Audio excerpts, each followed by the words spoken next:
Good evening and welcome to you all. We don't usually have an audience at all, and certainly one not this size.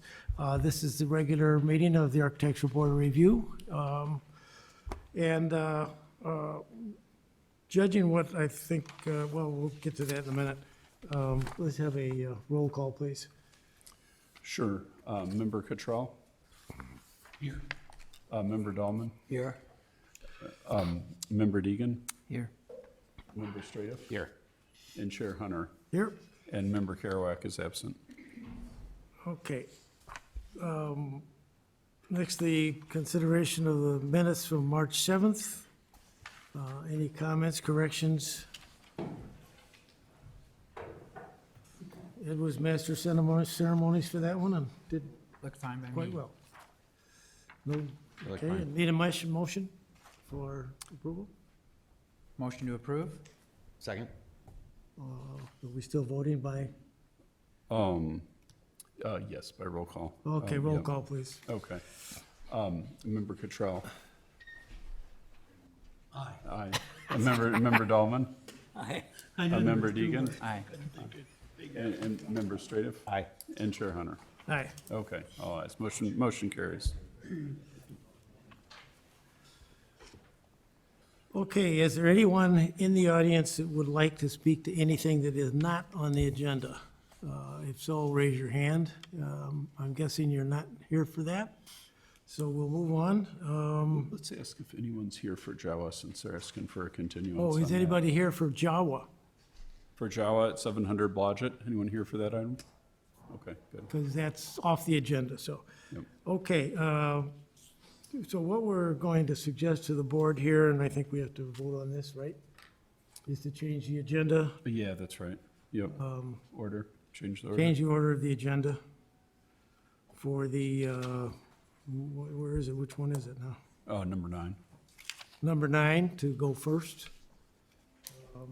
That's I don't have a the, problem with that. I think we can do a voice vote. All in favor? aye. Aye, okay. Motion Okay. carries. All right, this one, Mike, why don't you explain what this one is about and where we're Sure. at with it? Yeah, so we've been working on building code updates for the last year to move from the 2015 editions of the international codes to the 2018 edition of the international codes. And with that, we've taken a look at fine tuning our local amendments. New in this draft this month, change from last month, is some changes to the National Electric Code. Actually, Member Cottrell was very astute in pointing out some things last month that our amendments didn't fully reflect our actual practices, so that's been revised. And as far as wiring types we allow, and like allowing PVC conduit outside. And then also, at this board's request, I've defined 50% remodel with respect to fire sprinkler requirements and with respect to triggering fire sprinkler requirements. In that definition is here, which is based on the wall. If 50% of the drywall, plaster, other interior wall covering in the space, and talking about a tenant space or a whole building, if 50% or more is removed, then that potentially triggers the need for sprinklers in a commercial building. Same as last time, but one of the more recent changes that I suspect brings a lot of you out here is change coming from the discussion with the village board in recent months. So this draft of the code removes the previous exemption for churches to the fire sprinkler retrofit, but gives them 15 years to comply and establishes a 2038 date for that. So that's here for the ABR's consideration in this draft. And then the other items remain as the same as from past discussions. Okay. Art, I'm going to start down there with you. Do you have any comments on the changes? Neil? I do have a comment regarding the exemption on churches. I'm not sure that I understand the need for it, for removing the exemption. I have a different suggestion, and that's that in the historic buildings at Fort Sheridan, when they were remodeled, everything else, if it was new, would have had to have fire sprinklers. What they did instead is they made them put in extensive fire and alarms and smoke alarm systems that were much more extensive than would have normally been required. That's been a long time ago, and it's been quite successful, and they did not put fire sprinklers in. And I kind of feel the same way with the need for churches here, that something like that would be an alternative in lieu of forcing them to put in the sprinkler systems. Yeah, that's a good point. That's actually a very similar approach was done here in 2010 when the churches were given the exemption. It was conditional on them putting in a fire alarm system. There wasn't really any requirement that it be anything unusual or more extensive than the average fire alarm system, but they did have to, install a fire alarm smoke detector system to qualify for the exemption back in 2010. I don't remember. So Are they they hooked did. to the fire department? Well, no one directly hooks anymore. It's everyone's but everyone's hooked up. Yeah, Everyone's they're hooked up, for right. commercial. Yeah, right. Mhm. Yeah. I think I remember that Yeah, when we did that in yeah, 2010. we did that, right. Yeah, so to me, continue in that direction, that would be my suggestion as well. Okay. Scott? I have no comments.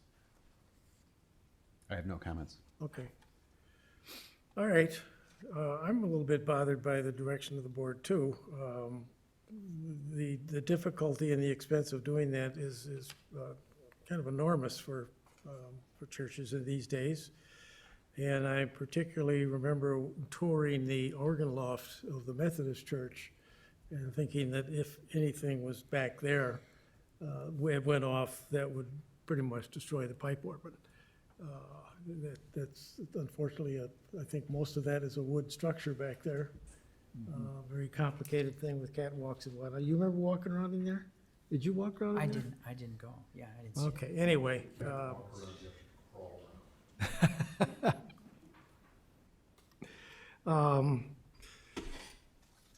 That's our comments. I guess we don't have it sounds like everybody doesn't want to do the churches, and, as far as the, leave it the way it is. Well, if you're ready to hear comments from the audience. And so we'll find now I out. want to hear Yeah. comments Yeah. from the audience. So anybody that wants to speak, get up there, say your piece, and give us your name and address. Should we swear everybody in? It is the one thing that is actually. we do have to public swear hearing. everybody in. It is the one thing that is Oh, actually. okay, public since hearing. this is a public hearing, excuse me, we do have to swear anybody in that wants to speak on this issue needs to get sworn in, so I'm that's. sorry, I didn't give you the piece of paper. That's but simple. it's to swear to tell the I truth, may the have whole to make truth. this up. Let's see. Do you swear to tell the truth, the whole truth on the testimony you're about to give? If so, say I do. I do. Okay, Okay. all right, it's enough. We're done. Thank you. Your turn. All right, Jerry McDermott, 225 East Center. I'm representing the Union Church as a trustee, and thanks for taking the time tonight. And I'd just like to go through a brief history. I know you've heard some of it here, but going back to 2010, there was considerable discussion and then implementation of the current code. All right. After numerous meetings, site visits, discussions, it was agreed that the two existing churches, Grace and Union, would be exempt from the code. At the time, the village board and the current fire chief all signed off on that exemption. Okay, and part of that exemption, as Mike said, was for us to put in a 24/7 monitored fire alarm system. And if anybody would like to get a sense of what our fire alarm system's like, we'd be glad to invite you over, activate it, and you will see, A, that you won't be able to stand in the building, right? You'll be chased out real quickly. And then B, how fast the fire department gets there, all right? Because we have done that on accident, so we've lived through that, and it really is pretty loud. So it works very well.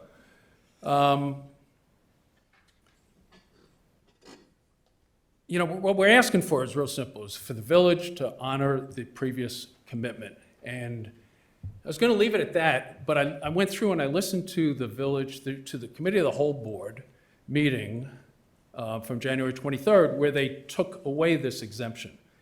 And in light, it just seemed like they didn't understand what had happened before, right? We went through an exemption process, and all the things that the committee was asking for, which was, they were asking for, hey, you should have a fire alarm system. Well, we did that already. Then they said, all right, well, the criteria, Mike, the criteria that you've listed that would warrant an exemption are, the size of the building and like its location. And how easy is it to get, for the fire department to get to it? Well, all these buildings, you can get to from all four sides.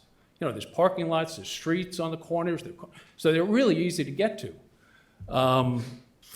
The occupancy relative to the rated occupancy. I mean, we're not filling the houses, right? Even on a Sunday, these places aren't packed. Egress, I mean, there is plenty of egress, and I know we've met, and Mike, on the last time we did some renovations, we went through and we put in all new, emergency exit signs, right? So I think the point is, we're listing all these things that should be done in exemption process, but we already did that. And we did that in 2010, and the question is, why do we need to go through that again? That's really our point. We've got it, and we just ask you and the board to just honor the existing commitment. Thank you. Thank you. Anybody else want to speak to that issue? Yes, go ahead.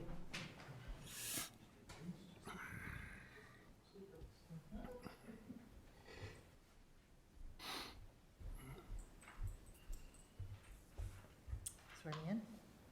We Name it. consider everybody sworn. We assume everyone said I do It's all a at group once. swearing? Yeah, it's a- everybody does. Okay, You group could just swearing. give us your name and. I'm Emily Selby, 764 Oak Avenue. It's SELBE, for those who spelled me with a Y last time. I am a trustee at Grace Church, and really the only thing I really want to add here is that Grace also did what was asked for to qualify for the exemption when this first came up 15 years ago. So we did the fire alarm, which is connected to the fire department. We had the smoke alarms, the exits. We did everything that was asked of us to get that exemption, and we're really hoping that the board lets us just honors that for another forever, so we don't have to come back here. Thanks.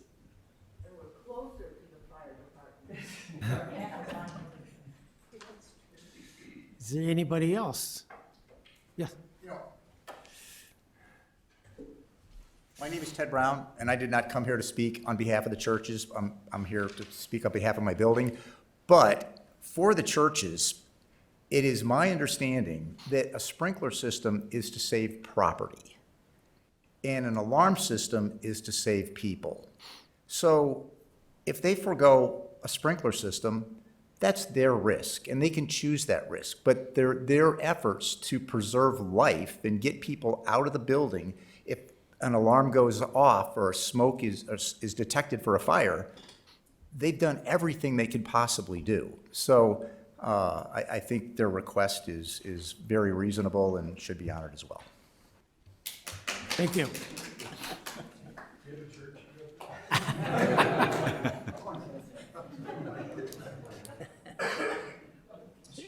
Yes. Limited to just the church discussion, or are we going to talk? No, it can be, not just, it's the whole fire suppression discussion, not just the churches. All the building code discussion. All the buildings. Yeah. I'll go, pick a double header here. Okay. First of all, thank you for the opportunity to speak and for the efforts to kind of put this exemption process in place. And some of you know that I've been a regular attendee for sprinkler-related items since almost the beginning. I'm the squeaky wheel, and I push back against this every time I get an opportunity to, and tonight's no exception. First, I just want to call into question the efficacy of an ordinance against the hardship placed on property owners, tenants, when statistically 85% of fires occur in residences. Be that as it may, I appreciate the path to an exemption.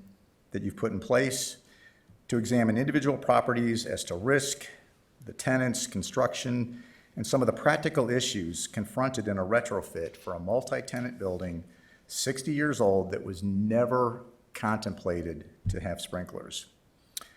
To put any idea to rest that my objections are purely financial and uncaring about life safety, I have the cost of over $90,000 installing a centrally monitored fire alarm system over 10 years ago, per the Lake Bluff Code, and it's the same system that the church has installed, and that's what we did. So it's not like we're doing nothing and scoffing at this. The system has smoke alarms, smoke detectors, heat detectors, strobes. It's a pretty robust system. And lastly, if it was just a matter of writing a check for $400,000 or $500,000, that would only cover the partial cost of the disruption to businesses working around installation. I've got a dog daycare, 50 dogs. I've got a veterinary clinic that does surgeries.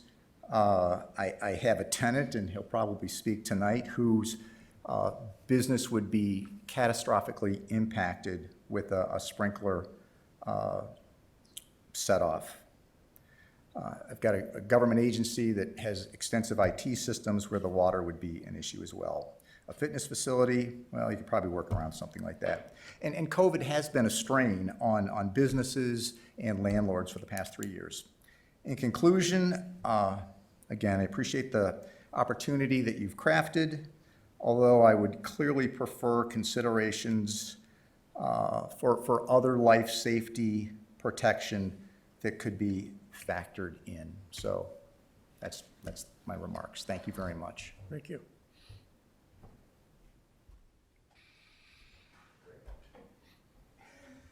Anybody else? Okay. My name is Greg McCarthy. I own a company called McElroy Furs here in Lake Bluff. I've been here for the past 29 years. I love being in Lake Bluff. We've had a facility in Ted's building long before he became the owner of the building. We clean and store fur coats, and we sell fur coats there. And a sprinkler system is something that can't be done. I mean, I can't run my business with a sprinkler system. If one ever went off, I have 100% loss. Furs don't survive that. So I have the need to, try and work around this as best as possible with you guys. I have unbelievable systems in there right now. I don't need to get into details with you about it, but if we had a loss in our space, it'd probably be about 4x what the building is worth. And I take it very seriously. I'm the custodian of a lot of very prominent people throughout Chicagoland's products, and I work hard at standing up tall to taking care of our customers' products. And our business is clean as a pin, run very tidy, HEPA air filtered. Mike, you've been there. Anyway, I would very much like for us to be able to work through this and be able to stay there without having to put in sprinkler systems. And I thank you for your time. Thank you. Should we keep going? Anybody else? Okay.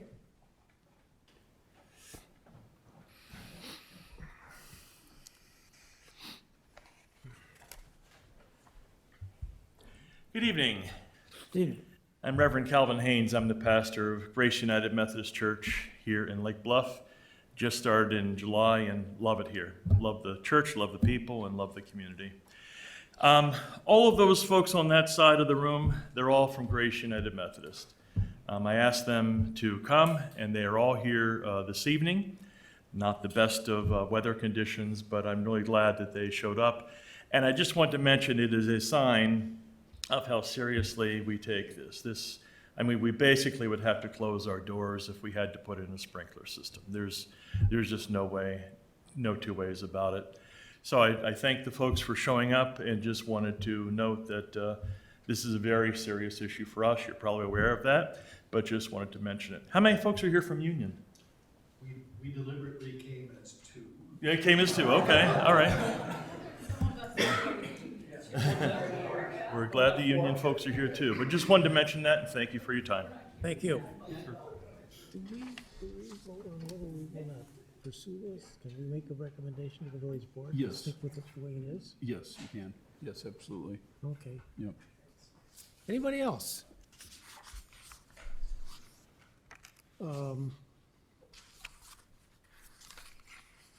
What's it for Mr.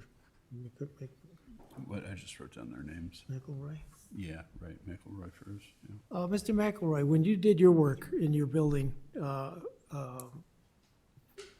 back in 2010, or whenever it was that you did it, was that because we instructed you to do that? This is Mr. Brown right here. Oh, okay, yeah, Mr. Brown. I had tenants change and, Oh, that's, I had tenants change and that triggered the alarm system. So yes, that's was done at that time. okay, so it wasn't the same as the church. No, Okay. no. I All wish right. it was. Okay, thank you. Okay, so from what everybody said, it sounds like we're going to disagree with the village board. Is that true? Is that correct? Because that's, You know, the idea of the church exemption troubles me. I mean, if the reason we're asking for sprinklers is because of life safety, that, you know, where we've got assembly buildings and so forth, to say, no, they don't need to have sprinklers. I mean, kind of, it just seems counter to, you understand that it just doesn't, it just seems to make, it's completely illogical. Then why should Mr. Brown worry about whether he has to put a sprinkler in? If, you know, just, he's perhaps less sympathetic than the Union Church, but I don't know, it seems like if you're gonna have a rule like this, you know, it should be universal. Neil? No, I already stated my feeling that I think that the smoke and fire alarm systems could be examined to make sure that if they could be more extensive, they'd be more extensive, but otherwise, I think there should be exemptions for, I guess my point is that if you're gonna say to the churches, put in the monitored fire alarm system, then it would seem to me that you could say the same thing to Mr. Brown. yes, and I would.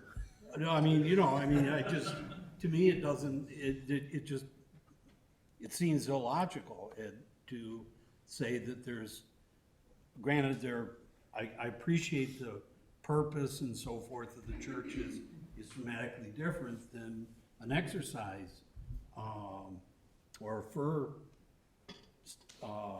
thing, but I don't know, it just seems as a matter of fairness, and the point is, if we're doing this as a village, saying that these buildings have to be sprinkled because of a life safety issue, the lives, again, in Mr. Brown's building have as much value as the lives in the churches. I don't see the distinction there. And I guess if it was my choice, I would say, you know, don't make whatever you offer the churches, you should offer it to all of the property owners, one or the other. Now, we do have, and I don't know if we had it before, the exemption clause, where somebody can come in and apply for an exemption, right? Yeah, right, that is in this draft. That's in this new draft. Right, that's in this draft, yep. Which seems like, I'm not sure that's a good solution. It might be for Mr. Brown. But I see what Art's saying. Neil, go ahead, what do you think? Or you already said? I think I covered it. I mean, I guess one question is, you know, would your buildings, Mr. Brown, comply with the building code? In other words, one reason for the exemption, one opportunity for an exemption is if the building would otherwise comply with the building codes, you know, as an unsprinkled building. To answer that question fully, I think you'd need a survey of the building. Exactly, but I'm just wondering if your Yeah. your instinct would say. My instinct would be yes, it's block and steel trusses, yes, but I can't say that unequivocally. And with all due respect, in terms of the illogical part of this, and maybe I'm just peeling back a lot of layers, if the issue is life safety, this board should declare every home in Lake Bluff to be retrofitted with sprinklers, because that is where the issue is in terms of damage, fires, and loss of life. Now, I wouldn't go there, but if you want to be logical and do the thing that saves the most lives, that's what you need to do. So I think it's just an easy target for commercial buildings. For new construction, great. It's a known thing. But to impose this upon businesses, tenants, churches that have complied with everything and paid their taxes, to have this forced upon them is just confiscatory. Well, thank you.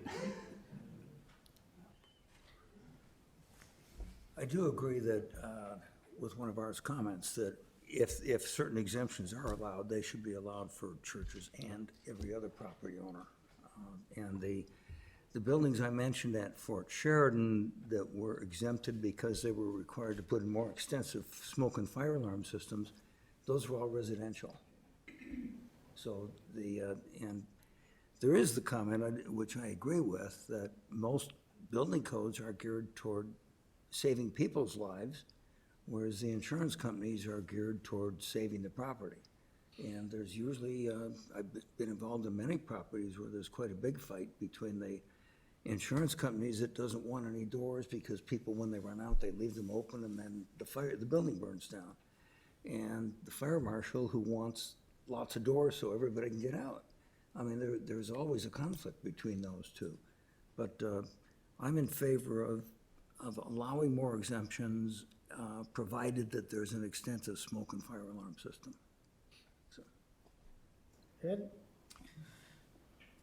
I'm trying to remember exactly where we ended on this in 2010, but I do recall the exemptions that were given to the churches, and I kind of am in the same camp as I was back then, that should be done.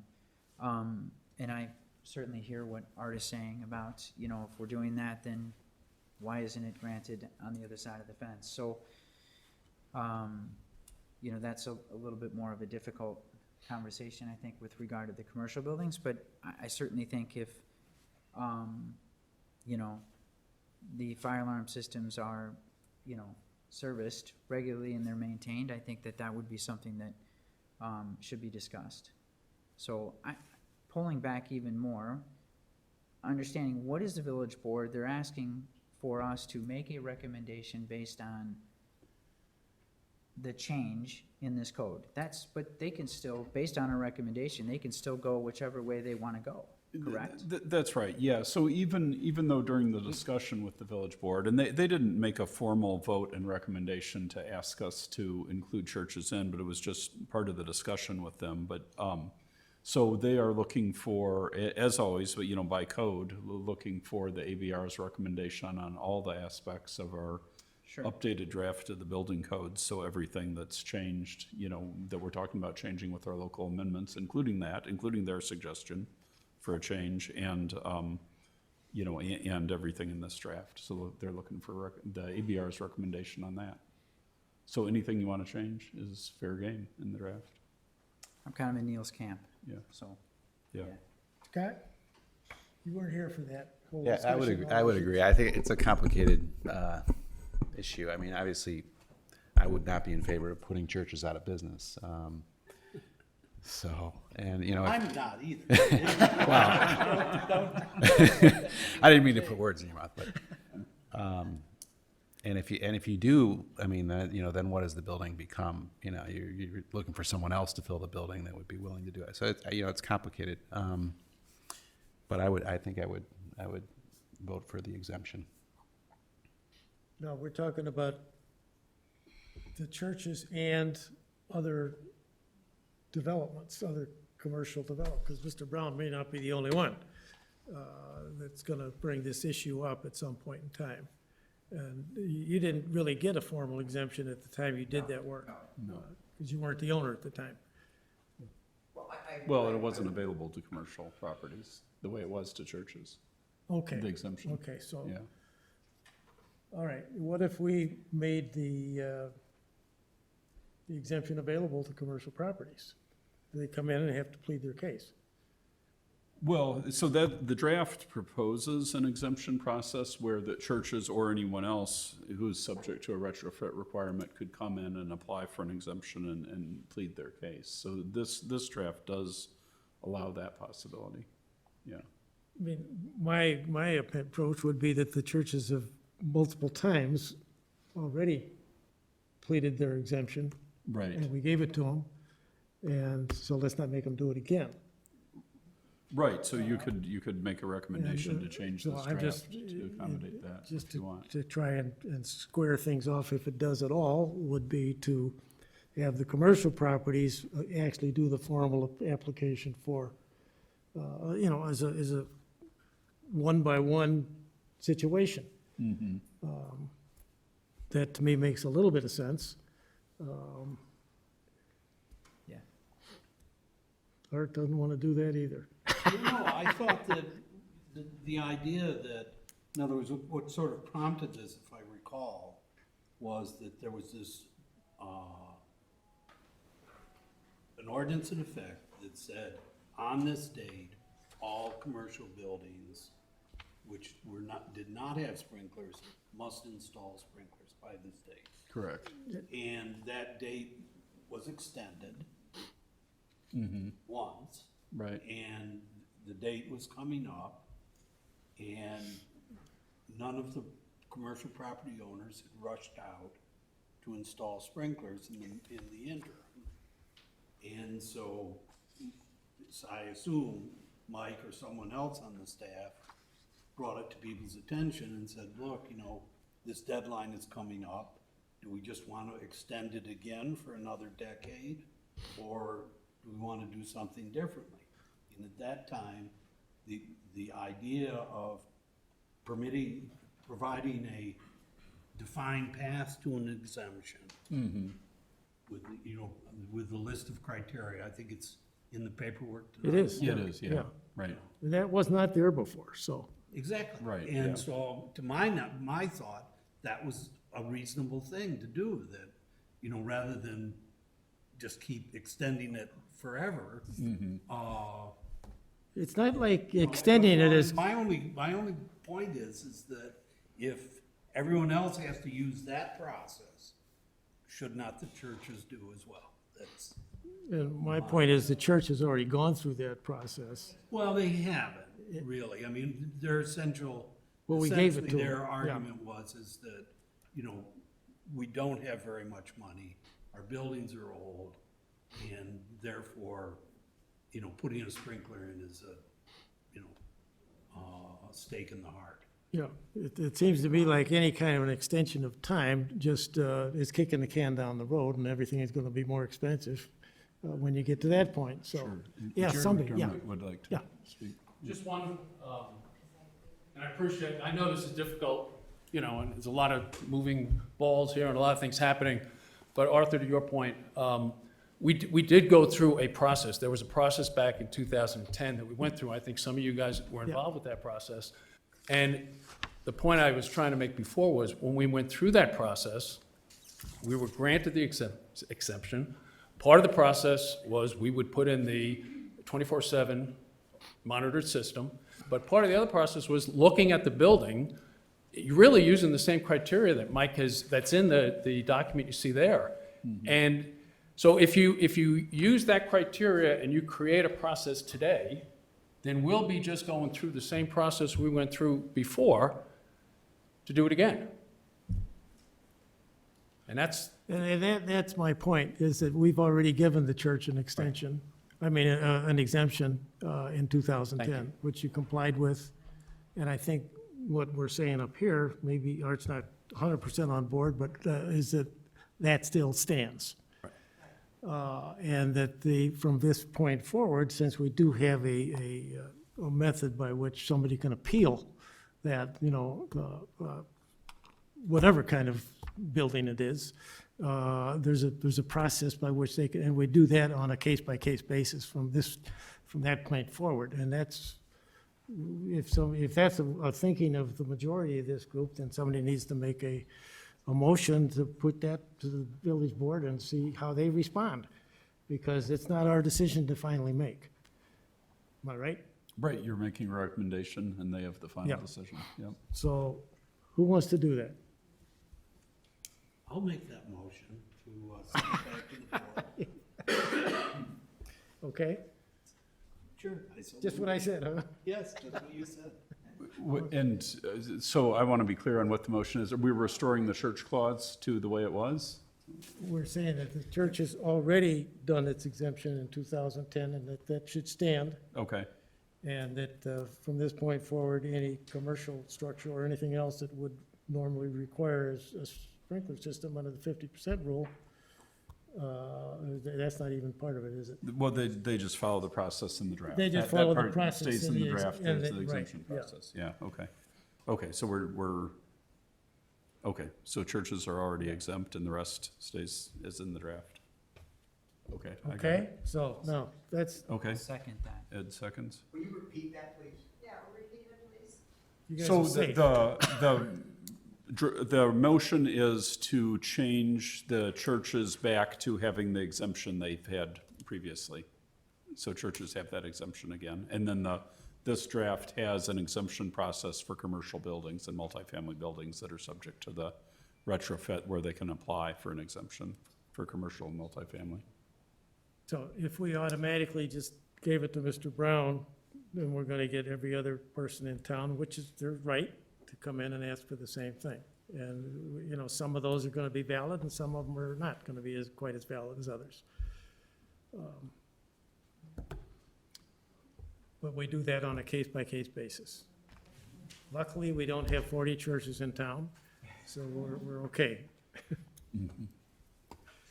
All right, so let's do a roll call on that. Okay. Does anybody else have any questions on that? Okay, good. Okay, ready for the roll call? Okay, Member Cottrell. Mr. Chairman, Yes, can I just make a quick comment sure. before you vote?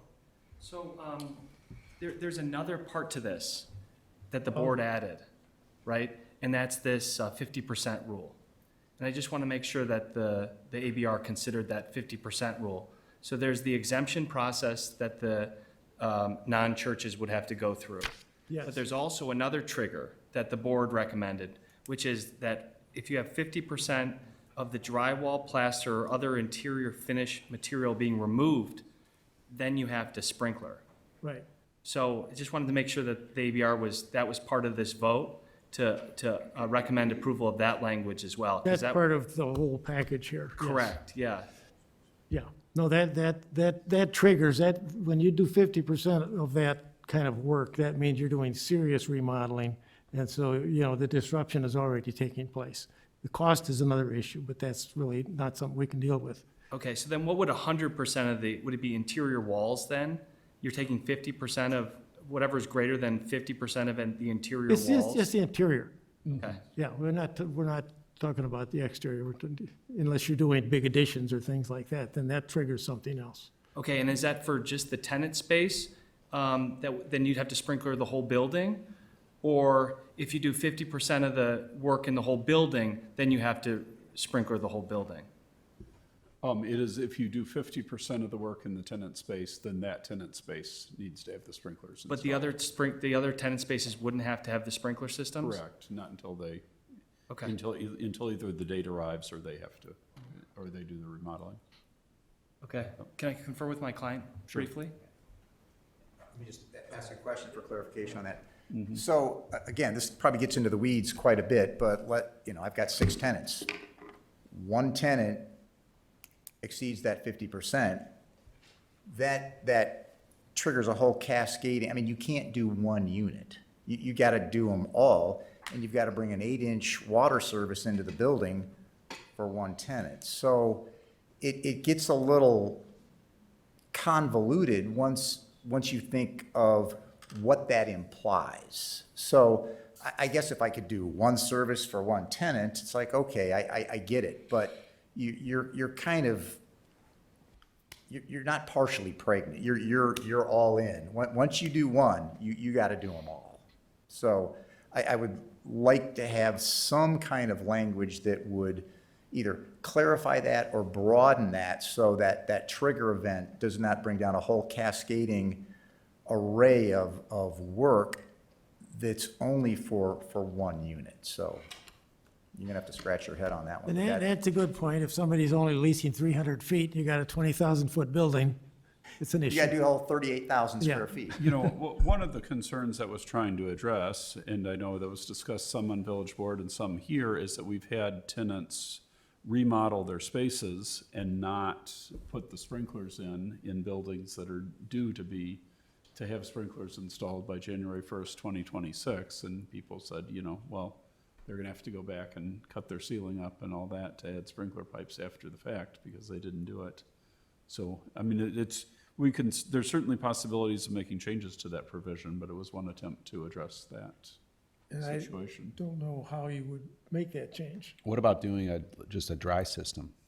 And Yeah, then- that is one possibility, to just install the pipes and heads Yeah, in their space. and then have a bring connection it to outside.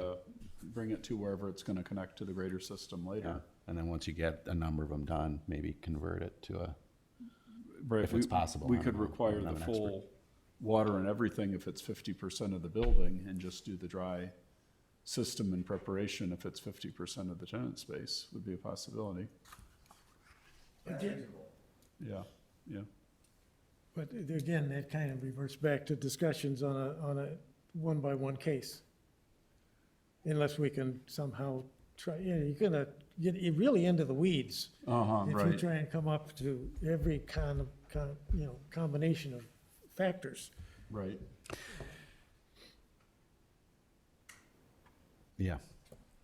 And it may be, if it's a building where these things falsely going off is an issue, maybe a dry system is the best solution for the whole building, because then you're not, The fire alarms in the park are going off all the time. The fire department spends thousands of gallons of gas going back and forth out there to just turn them off, because there's false alarms. That's Yeah. more often smoke detectors, not Yeah, usually yeah, fire the smoke sprinklers. detectors, that's right. Yeah, right, yeah. yeah. Okay. So what you're thinking is if it was just a tenant space, that they're remodeling 50% of it, they would just need to install the heads, the sprinkler heads and the associated piping. Right, for future connection to the water supply, right, So it really wouldn't be a dry system as such. right, yeah, right. Well, we've done them as where you have an outside hookup where the fire department comes and they hook up and then it goes through the whole building. Oh, yeah. But the fire department otherwise, it's totally dry. Standpipe There's no, almost. yeah. Yeah. The fire department connection. Can I propose something really quick? You got a good idea? Yes, Go sir. at it. So the language in your packet says that the ABR can fashion conditions to an exemption. So my suggestion would be to perhaps strike this proposed language about the 50% and then just address it on a case-by-case basis when they come before the ABR for an exemption. And that way you can fashion the appropriate, system, recommendation, what the system would be. What do you got? Well, I mean, I think, I guess one thing we're talking about is something that is only really going to apply as long as the other factors in the ordinance don't change between now and January 1st, 2026, because, all these buildings are supposed to add their system by 2026. So we're only talking about remodelings in the next 2.5 years. But I guess I don't really understand how your suggestion would work, because the provision is really intended to address the situations where people haven't been here for an exemption yet for that, you know. I see, They're doing the remodeling, but they haven't requested an exemption, so. I see, okay. Okay, so that only applies to those who haven't sought an exemption, because my thought would be, in addition, you get an exemption, but you'd also be bound by that 50% rule going forward as well. Well, yeah, I mean, so the ABR would have the power when they grant an exemption to specify, you know, what it's an exemption to, because there's different types of exemptions, you know, someone can get, they can Got it. get, you know, an extension of a year to do it, or, you know, a partial exemption to sprinkle one floor but not another or something. But, so yeah, the ABR would have the power to theoretically, you know, extend or remove the 2026 date, but not the 50% remodel provision. So that is Okay. true. The ABR could decide to do that. Okay, Yeah. so they could say the 50% rule maybe not apply to this particular business because they've, you know, shown the case why it shouldn't apply. Yeah, that could be considered as Okay, an exemption. I think that request. works. Yep. Thank you. So we still have the motion on the table? Does anybody else have any questions about that motion? That you all understand it? Because otherwise, we're going to vote on it. Okay. And when we vote on it, this is going to go to the village board as a recommendation. It doesn't mean it's a done deal. Okay? You ready? Yep. Okay. Member Cottrell, Aye. Member Dahlman, Aye. Member Deacon, Aye. Member Stradiff, Aye. and Chair Hunter. Aye. Okay, the motion for the recommendation passes. Okay. Next time you come, bring donuts. I figured we were on the middle school parking lot. That's what I thought. That's what I thought. Okay, that was all right. Yeah, right. All right, one down. Right. 8 to go? You've done two if you count the minutes. Thank you. Oh, hi, Harry.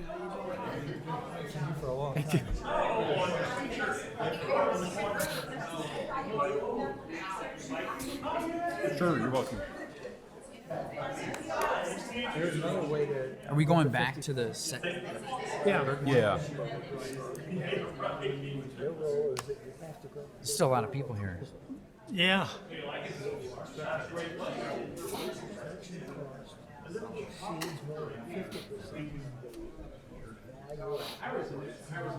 And I remember that. It was like my second year on the board, or third year on the board. Yeah. I've never heard of one I like think it came out in '07. It's always a sticky situation. It is. Thank you all. Thank you. Thanks very much. Okay, well, moving back to the regular agenda, which is Item number 4. item number 4, design review for parking lot alterations at the middle school. Is there somebody here to talk to that? Okay. Yeah.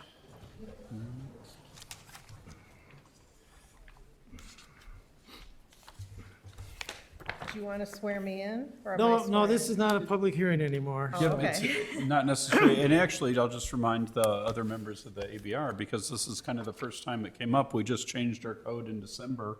And so site plan review is now design review, and it's no longer a public hearing, we no longer have to swear people in.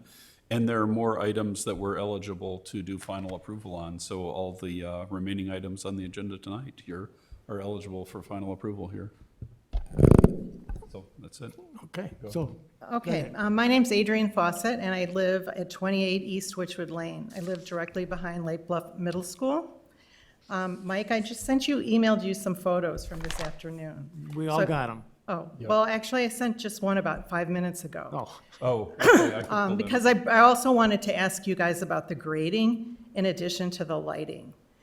I've lived at our house since 2006, and in that time, there have been 2 substantial renovations to the middle school. Our flooding has gotten worse with each renovation. So when you're regrading that lot west of our house, I would like to have an idea where that water's gonna go, is it gonna change? It does go to the north. That ground is sloped pretty steeply to the north, so Okay. it does. It will And still that's go to not the gonna north of the change? street. Correct. Okay. Okay, so then my second question is about the lighting. I drove back through there on my way over here. There's 4 lights now. I couldn't tell from the plan. It looks like, how many are there being proposed to be put 20-foot tall light fixtures? Let's see, let me just Four scroll to towards the the plan. back. I want to say 6, perhaps. I thought it looked like a dozen, but No. I don't know. There's like 3 now, with one of them having 2 fixtures on it. I see 5. Yeah, we could probably let the applicant come up and address all your questions after you lay them out for us, perhaps if you'd like. Yeah. Okay. Yeah, right. Well, I'll just go through my questions here that I have, because we can, first of all, also, let me just tell you that we don't run our air conditioner unless it's like 100 degrees. So in the summer, our windows are open and our blinds are open. Our bedroom faces the back of the house. So it is a problem for us that the lights are on all the time. And the lights are on at the middle school all night long. Sometimes the lights in the building are on, and sometimes, always, the back door light is on, and always the east side parking lot lights are on, and always the west side parking lots are on. So I don't know why they have to light them all the time, but they are always on. So my questions about the lighting are, let's see, have you done any kind of study to determine how the lighting is going to affect the second floor of the rooms behind the building? Not just the houses like at the ground level, but how much we're gonna see it from upstairs. My second question is about light spread, and how does that affect us in the second stories of our houses behind? How many light fixtures are there? Are these proposed light fixtures the same as the ones that you have on the village streets? I'm just curious about that. And why not use motion detector lights instead of lights that are on all the time? What are the hours of operation of the lights? I noticed on the east side lot today, I hadn't really looked at it before, but those light fixtures are like this tall. They're the height of a car. Why do you have to have 20-foot high lights on the west side parking lot if the ones on the east side are so much lower? And those are my questions. Who's here from White? What's that? Is somebody here from White? Yeah, so who is here for the school? Yeah, okay, if you could come on up and give us your presentation and try and address those questions, that'd be great. Hi, I'm Jay Kahn. I'm the Director of Finance and Operations for the school district. We've been working with our architects on the lighting. I think you're confusing some of those trees for light poles. There should only be 4, I think, light poles in the design, possibly 5. I also want to apologize.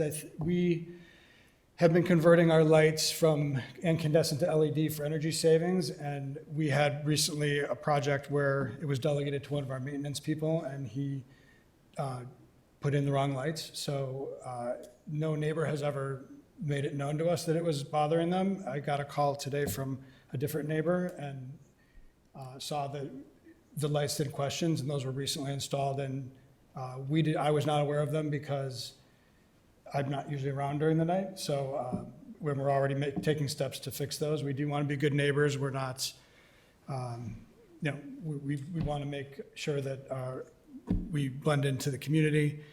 The architects we're actually working with the village to comply with all the lighting codes. I know there are many, and the light poles that we'll be installing will have shielding and lower lumen levels. And we also got some recommendations from, I think, a lighting designer who works with the village frequently. And so we're taking all those recommendations into account in the design. And I don't anticipate that the lighting beyond the boundaries of the school will be an issue or a nuisance. That's right. One question I still have is about the energy code, and there's a requirement that after hours, the lighting be cut back at least 30% at a minimum. And there's a couple different ways to do it, either reducing the individual, light levels or shut off some lights. Do you have an idea how you plan to do that? I don't, but as the recommendations were made, the architect couldn't make it tonight, so I've not talked with them about how they intend to do it, but I know that they will do their, they will follow the code, so. Okay. I think if it's possible to do some kind of motion sensor lights, we would certainly be open to that. I don't know if that's one mechanism for complying with the code and for making, reducing the light levels at night for the neighbors. That's certainly something we would consider. There was a fairly detailed letter from our night sky expert here in the village, Brian Renner. And I think he addressed a lot of those issues in Yep. terms of the temperature of the light, the Correct. timing, all of that kind of stuff, which I think we should recommend that thing move forward and based on his recommendations, Yeah, so which that- is going to solve a lot of these issues, I think, that you've got and your neighbor has. And Yeah, I know Brian Renner had recommended that they be 3,000 Kelvin color temperature Instead of instead of 4, 4,000. right. Right. it's a lot warmer and Yeah, so we've received feedback from Brian and from some others, and so we're incorporating that into the design. did we forward that on to White? We did, yeah. Okay. Okay, thank you. I had a question. Yes. You had said there's 4 light fixtures? There's one in each island. The one that's by the school, I think, will remain, so that may be a total of 5.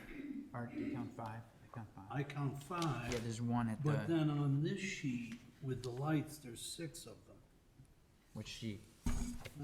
One of one, it appears to be like looks like some kind of a lumen.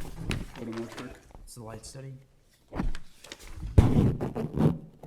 This one. There's one up by the entry, and then there's the One other off by the 4. entry, and then there's These two, They refer and to this them as P2 and P1. There appear to be 2 P2 fixtures and 4 P1 fixtures. 2, 3. And in the schedule, it shows 4 and 2. Right, yeah, up front near Sheridan Road, there's one kind of near the center, near the front, and then there's one by the exit lane near the front, and then there's the 4 in the kind of center of the parking lot. So there's 6. I don't see the other one by the, It's more obvious on the photometric, but it's right there. oh, okay. Yeah. It must be an existing one. The one in the north is existing. Oh, okay.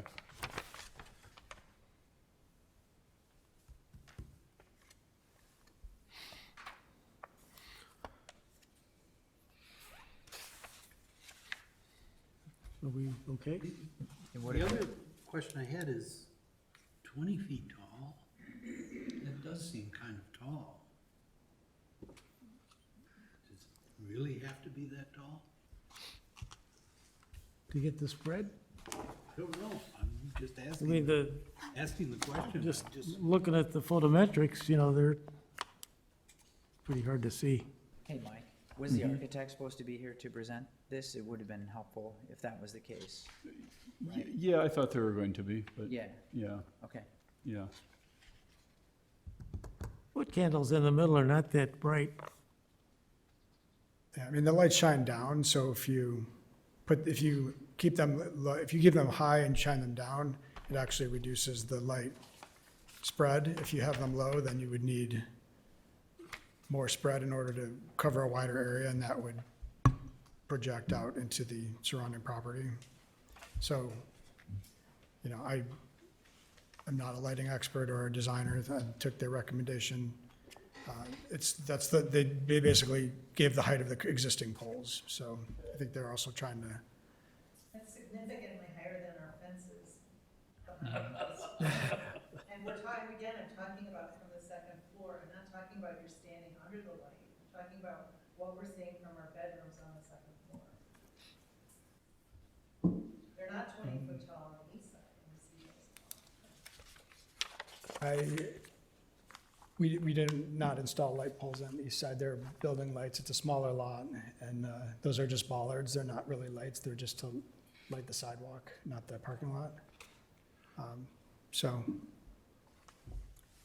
these are lights designed for a parking lot, and having them up high and shielding the sides and having them point down gives you the coverage that you need without I appreciate. projecting the light into people's It windows. would be more fixtures, shorter poles, but more of them probably. You probably would need more, or you'd need them to, or they would shine farther, because you'd need the horizontal spread, so you couldn't shield the sides, and they would be projecting more into people's windows, I think. So the focus on the height, I think, is misplaced.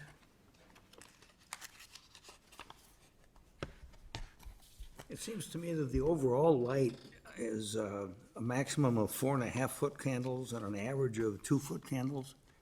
And it seems to me that that could be cut substantially. Either 1-foot candle or even a 1/2-foot candle and 0 at the property line. And I wonder if the fixture itself could be shielded so that there's no glare. In other words, what I'm saying is, when somebody's in their home, if you can look out and see the light bulb, that's glare. That's just a matter of putting some kind of a shield around it, so. And I believe that's what is intended.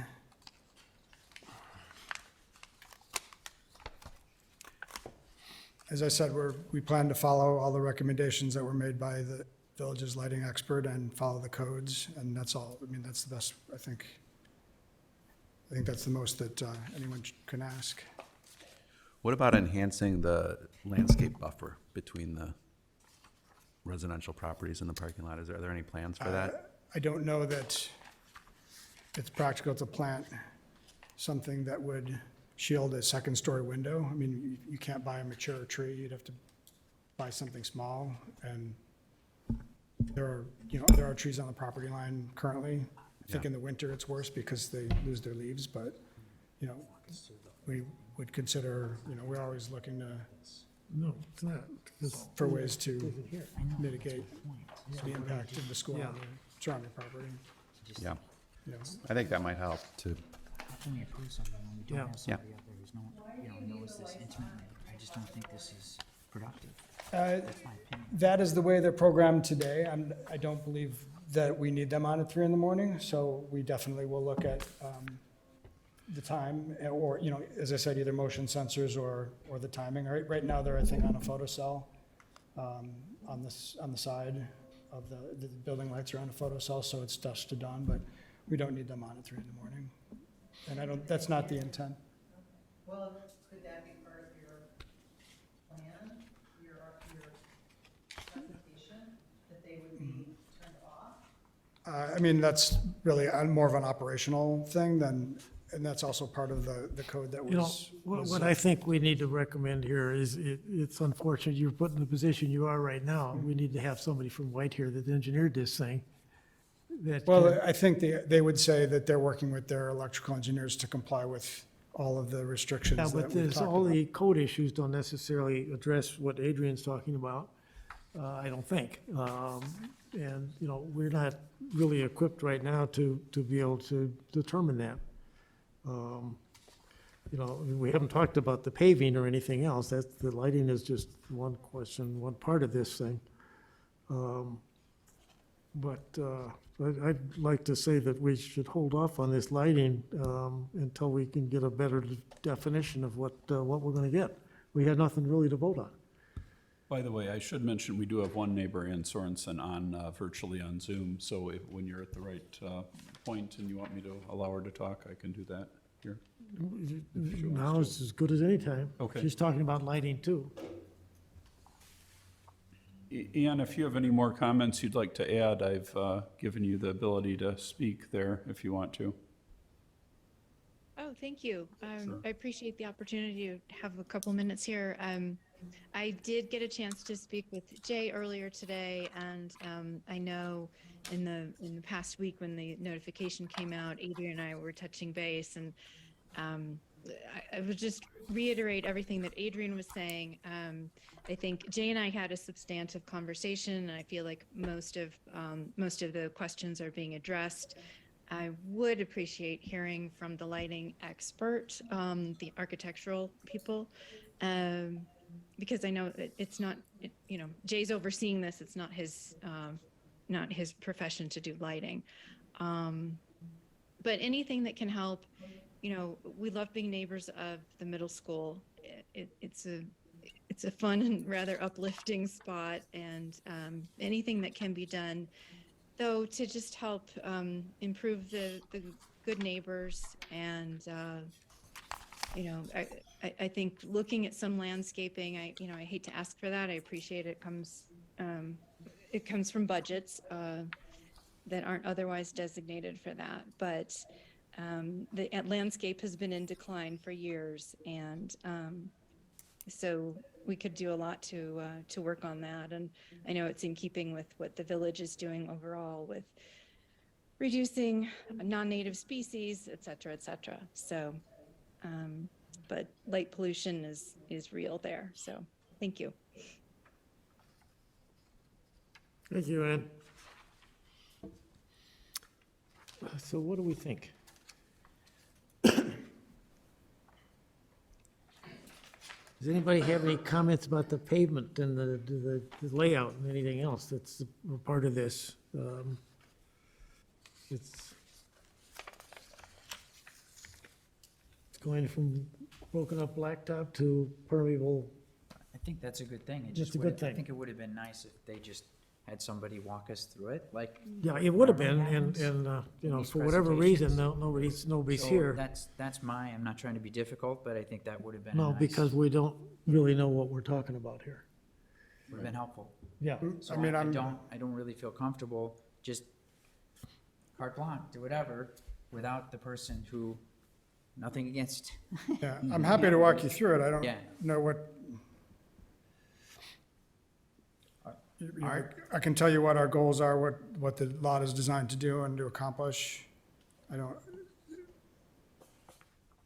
you know, Right, well, tell us why, I guess, I mean, you go over there and see, to look at what's there, you get a sense of why you might want to do something yeah. different. So the parking lot is failing. It was put in, this gravel base underneath it was not adequate, so it's beyond its useful life. We're not able to resurface it. We have an issue currently with cars backing up onto Sheridan Place and causing traffic because cars can't turn off of Sheridan Road because people are picking up. So the lot is designed to provide 31 queuing spaces, so we'll be able to route cars through the whole entire parking lot through to the back and then around to the front to relieve the traffic congestion on East Sheridan Place and the other congestion that backs up onto Sheridan Road. We're increasing the number of parking spaces from 67 to 67 from 61.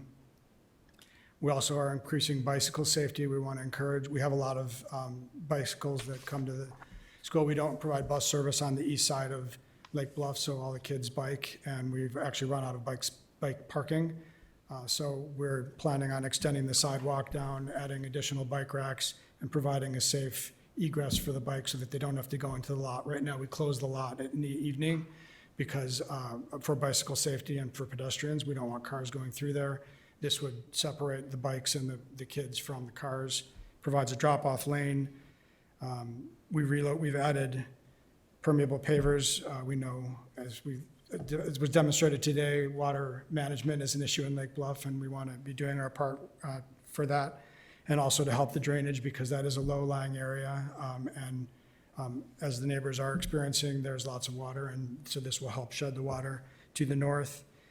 We'll be putting in some new concrete slabs in the apron where it right now is blacktop. And that's the middle school portion. That's what it was designed to do. Do you have any questions about that? Or? Do I have any questions about the layout and the material? The brick color was chosen to be compatible or match the building. It doesn't match exactly, but it's the same color as the building. We have an area of brick pavers. The driving lanes are asphalt.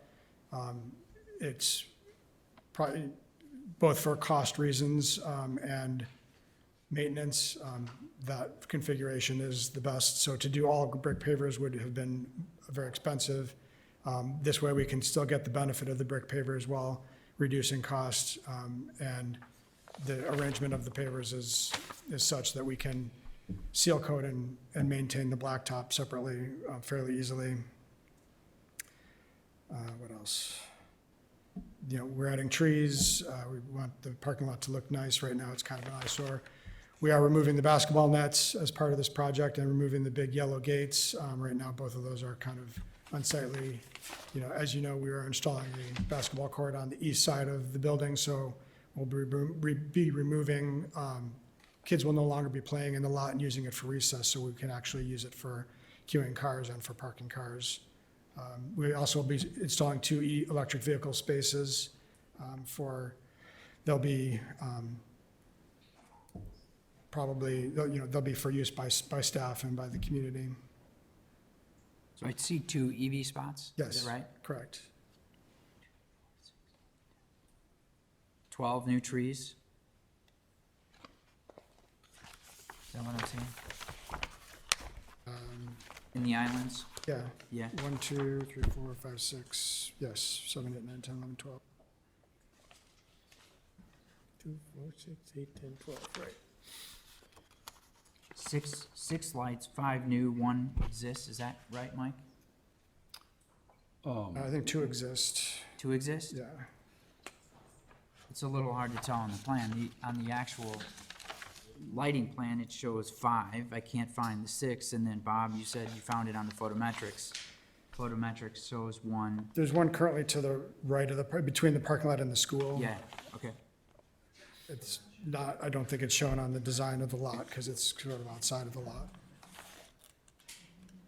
So 2 exist today, but one of the existing is being removed? I think the one that's north will be removed and moved to that corner, the right-hand The right hand, yeah. corner. It'll be moved over there. Kind of northeast, so I think there's one that exists right here, and it's being moved here. Oh, you think, So you okay. have 4 here and 1 there. So Yeah. at That's what project I'm- completion, there'll be 6 lights, 6 pole lights, 5 new and 1 existing. Right. You said there's 4, and then this one will be relocated to here. And those are all the 20-foot Yeah, it tall, so you have says 6 at 20 feet. Yeah, Yes.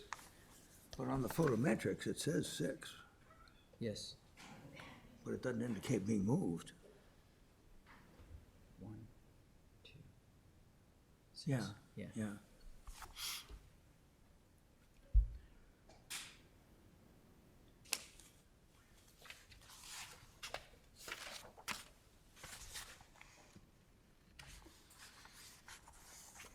All right, that helps. Great. Are there any questions about the elementary school? We're doing a little bit of work there as well. I can We- take you through that if you'd like. Yeah, we have that as a separate agenda item next. Okay, after sorry. I this didn't- one. What's that? The elementary school. Oh, yeah. I thought it was one Yeah. agenda item. I can wait. Yep. Well, I'm not sure what we're doing with the layout, the material. Can we deal with that? Is that okay? Well, I think the site plan is pretty straightforward. Yeah. I think the materiality is fairly straightforward. I think the lighting is Lighting is the issue. kind of an issue. So I think Yeah. I don't have an issue with the site plan as proposed, with the landscape that they're articulating. Would have been nice to have somebody here to talk through that, but just what I'm looking at, the grading it's going to the north, as you're saying, I'm looking at that, and all those things make sense to me. The permeable pavers make sense to me. That's a positive. That lot's a mess, so this is a big improvement. So I think all those things are good. The lighting is the big concern. And so it would be nice to get some additional, information on that at least before I would say, oh yeah, let's approve that I or agree. recommend an approval on that. That's where I stand. What about the possibility of approving the thing, because I agree with you, approving the things that we agree with, but holding back on the lighting? I think where this is Just make a going. motion to that Yeah. effect. Yeah. Art, you got any thoughts? As I say, I just, 20 feet jumped out at me. That struck me as, that's barely, almost as tall as the building, Probably is close to it. you know. And they're double heads on each pole, I didn't see that. I think. Well, and I think the foot candles that they're coming up with are excessive. Now, Mike, wasn't there an email I saw that was coming from some sort of person that was talking about the lighting and the color temperature? Yeah. And saying that they were gonna do something about the light fixtures. and there were conversations going on. Who was involved in that email? Yeah, so Brian Renner, who's a former village trustee, but he's also an architect who's involved in lighting design a lot, and we've asked him to share his opinions on basically every lighting project that's come through here. Yeah, so he had said that the foot candles could be decreased a little bit, that we're at like 3.5, and we could go down closer to I think we one, used to he shoot for thought. 2. And Yeah. yeah. And he also asked for a warmer color temperature, the 3,000 Kelvin, not 4,000 on it. What about If I the may- 20, what He about didn't the have 20 any feet? problems with 20 feet. Well, I was gonna Correct, say, he did not is that a mention that. minimum? I mean, can they, Yeah, he didn't mention anything about the height. Had he known that people from the second floor were upset about it, would he have thought maybe differently? Could you ask him in light of this conversation? I could ask him, but I think that is actually pretty clear that that's one item that Jay is correct on, that the angle from the 20-foot light to the second floor, it does not even come close to going horizontally 200 feet when it comes out of that light. That light is shining down at what's under the pole. Well, let me ask this, in the lights that are in that parking lot now, what direction are they going? So- I see them all the time. The light, actually, the light that's in the parking lot right now is on the building. It's a spotlight shining at the shed because we need security light on the shed and we don't have the parking lot light. So this would actually improve things because we would be removing that light. Also, the light is not appropriate and shouldn't be on all the time, but that was the reason for it. It's actually a low light that's shining horizontally to provide light to the parking lot because we don't have the lights up high shining down. And so this is an attempt to fix that situation. So why do you not need that on the east side too? Not that I want you to have that, but you have smaller lights on the east side. There are lights on the top of the building that shine down at the I lot. just think that somebody should look at it and determine before you make this big investment. No, Lighting, that what effect it will have. You guys say you want to be good neighbors, so Yeah. we're asking you to be good neighbors about it. Well, and so we did take, this person who's a architect and a lighting expert has made some recommendations, and our architects have agreed to comply with all of them. The reason if they were here, they would say, we are redesigning our lighting plan because we designed it without having the benefit of those recommendations, and they're currently reworking it so that we meet whatever was recommended by the village's lighting expert. So if you could recommend it subject to complying with all of those items that he laid out in his feedback, that would be acceptable. I mean, I think if we postponed this for a month and they came back, they would basically say, yeah, we took all those recommendations and this is what it looks like, and we agree and we did it. Well, another thing, considering the lighting in a month from now would allow us to do is to see Jay's changes on the existing lights, which it seems to me is really the issue with what the neighbors see from their windows, and know whether those were successful. Yeah, I or mean, the not, current too. lights that are on the building were not designed by a lighting expert or an architect even. It was our maintenance guy who just went out and bought some lights and put them on the building and didn't know any better. Right. Well, I'd like to see the lighting redesigned. I think that it's way excessive. I think Brian Renner's idea was that it should be 1-foot candle. I think it should be a 1/2-foot candle average. And I think it should be 0 at the property line. And I think the fixtures should be such that there's no glare that's shining. You can't see a light bulb when you're looking out of a bedroom window. or driving A down? barrel light bulb, yeah, or driving down the street. So It's not so much the light that comes out of them, it's the light itself. Right, the source. That's like looking at the sun. as far as the color is concerned, Brian Renner liked the idea of 3,000.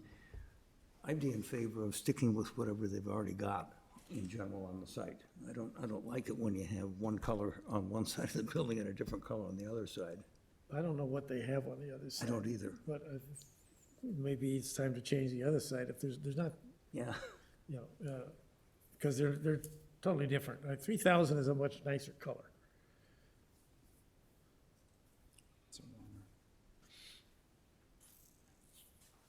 But we could, I mean, I don't think anybody has any trouble with the number of lights. If they can be toned down, maybe the pole can be 18 feet or 16 feet instead of 20, but that's not for us to determine. Yeah, I think we just- 18 is kind of the bottom end of what people do for parking lot lights. think it and, is, yeah, you know, yeah. Yeah. But this is a parking lot in a residential neighborhood. This isn't the Jewel. This is a parking lot in a residential neighborhood. Please remember that.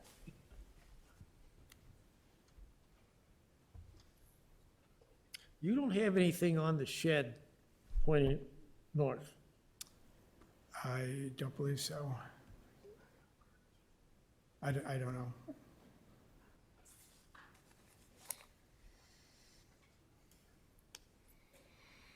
Okay, let's keep moving on here if we can. I think there is a light on the shed over the garage door now. Yeah, I'm not certain enough to say yes for sure, but I believe I that. can't believe there I wouldn't be did- one, but what Adrian's talking about is one that somebody's Yeah, mentioned. there's one on the building that reflects off the side of the shed. There's one on the front of the shed that the neighbors behind can't see. Okay, that's what I was asking, That's yeah. right.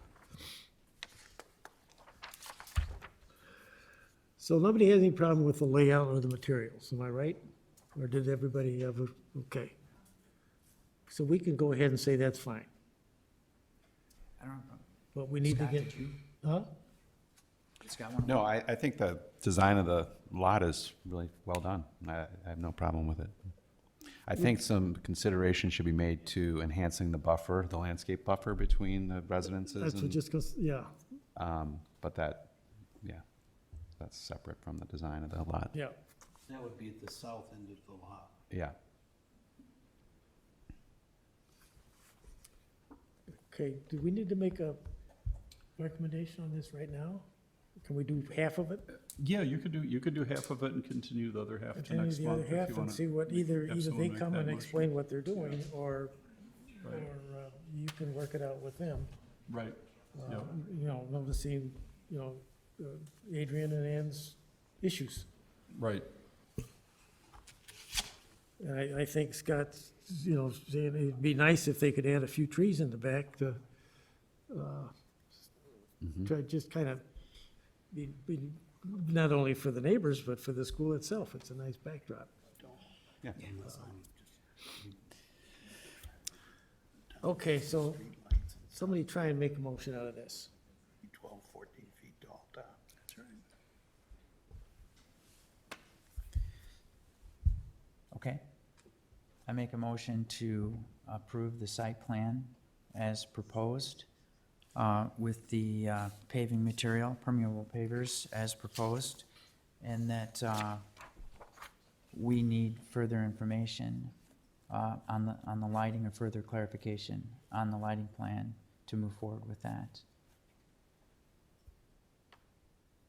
And as a side, maybe you could talk to Brian about what he thinks we could do Okay. to get this down to, you Okay. know, 1.5, so, So we're approving everything except the lighting. yeah. I second that. And are we recommending enhancing the landscape buffer? And, yeah, I think it'd be nice if we could If- ask them to if enhance it's the possible. landscaping. You can add that onto the end of mine, yes. Okay. Thanks, Scott. My pleasure. Okay, I've got that motion. I'll go ahead and. Okay, is there a ready for me to- Second? second? Second. All right. Okay, roll call then. Okay, Member Cottrell, Aye. Member Dahlman, Aye. Member Deegan, Aye. Member Strada, Aye. and Chair Hunter. All right, Okay, motion passes. okay. Okay, well, you're up So for he is- the he has next the one next too, item aren't you? too, yeah. Okay, this is a design review for exterior changes at the Lake Bluff Elementary School, Washington Place. And this is pretty much self-explanatory, but But go ahead and explain Go it to ahead. us anyway. Sure. So the elementary school is really a security upgrade. We have a large concrete pad out front that is often mistaken for a parking lot. It's where most of the kids play, and we, for safety and security reasons, want to add bollards along the, bollards and heavy planters, basically along the parking lot where cars could enter that pad and access the school to prevent vehicles from going there. We'll also be, there's a small cutout where there's a crosswalk for, at the front, that right now the crosswalk ends in a curb that's filled with stone, and so we'll be cutting a path through there and flattening it out so that people can walk through without having to walk through the stones.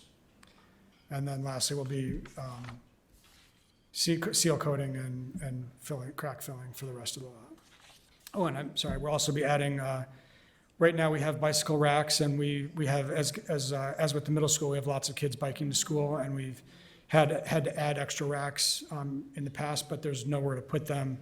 So right now the racks are just sitting out on the grass, and so we want to extend the concrete a little bit behind where it is to provide a stable and flat and clean surface for the existing bike racks. Do you understand where this is?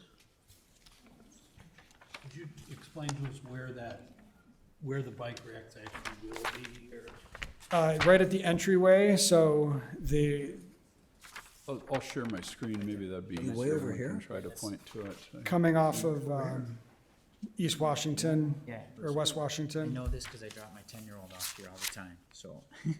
bike Right rack's there, okay. Okay. Is that a good location for them? Sure. Okay.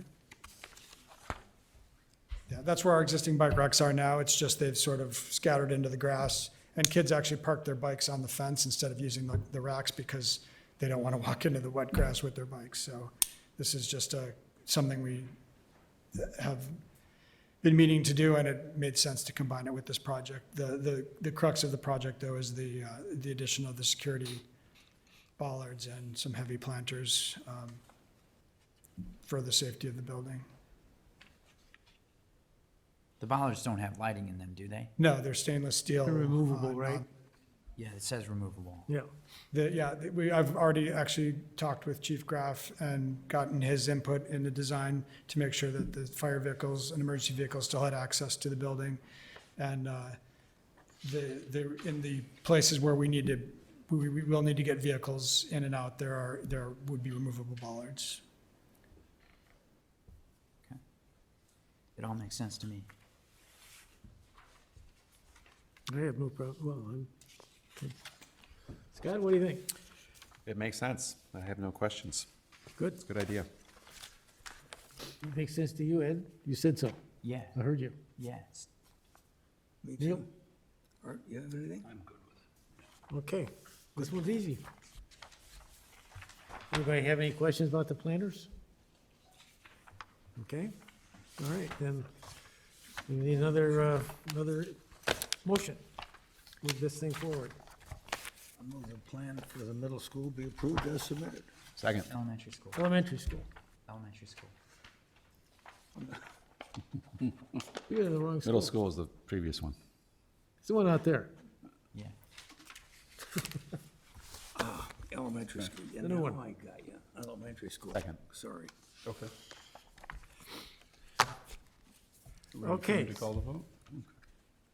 Did somebody make a motion? Yep. Did somebody Neil second? made the motion and Scott seconded it? All right, then let's go a roll call. Okay. Member Cottrell, Aye. Member Dahlman, Aye. Member Deegan, Aye. and Member Stradick, Aye. and Chair Hunter. Aye. Okay, motion carries. Oh, It's good, approved. okay. We might get through this thing yet today, all right. Item 6, discussion of Glen Avenue footbridge and related landscaping. And Drew is gonna present this. Yeah, I'm not going to present. I just wanted to give a quick overview. I think you guys, we started to talk, well, actually, this was supposed to be heard last month. Some neighbors couldn't be here, but they're here this evening and have waited very patiently, so thank you. But I wanted to introduce Jody Mariano from Tesca and Associates. She's a landscape architect. She helped the village lay out these concept plans.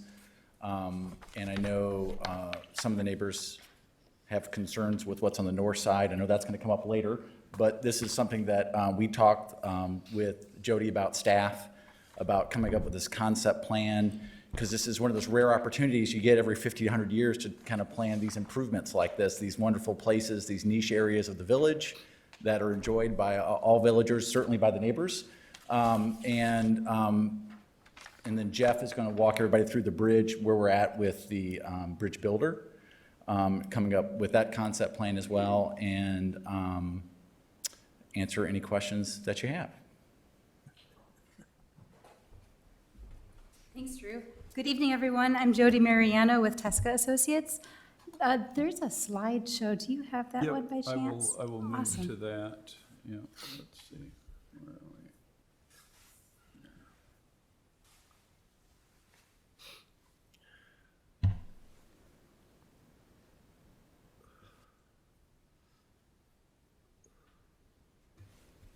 There it is.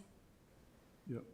Let's see, I'm just gonna adjust the size here.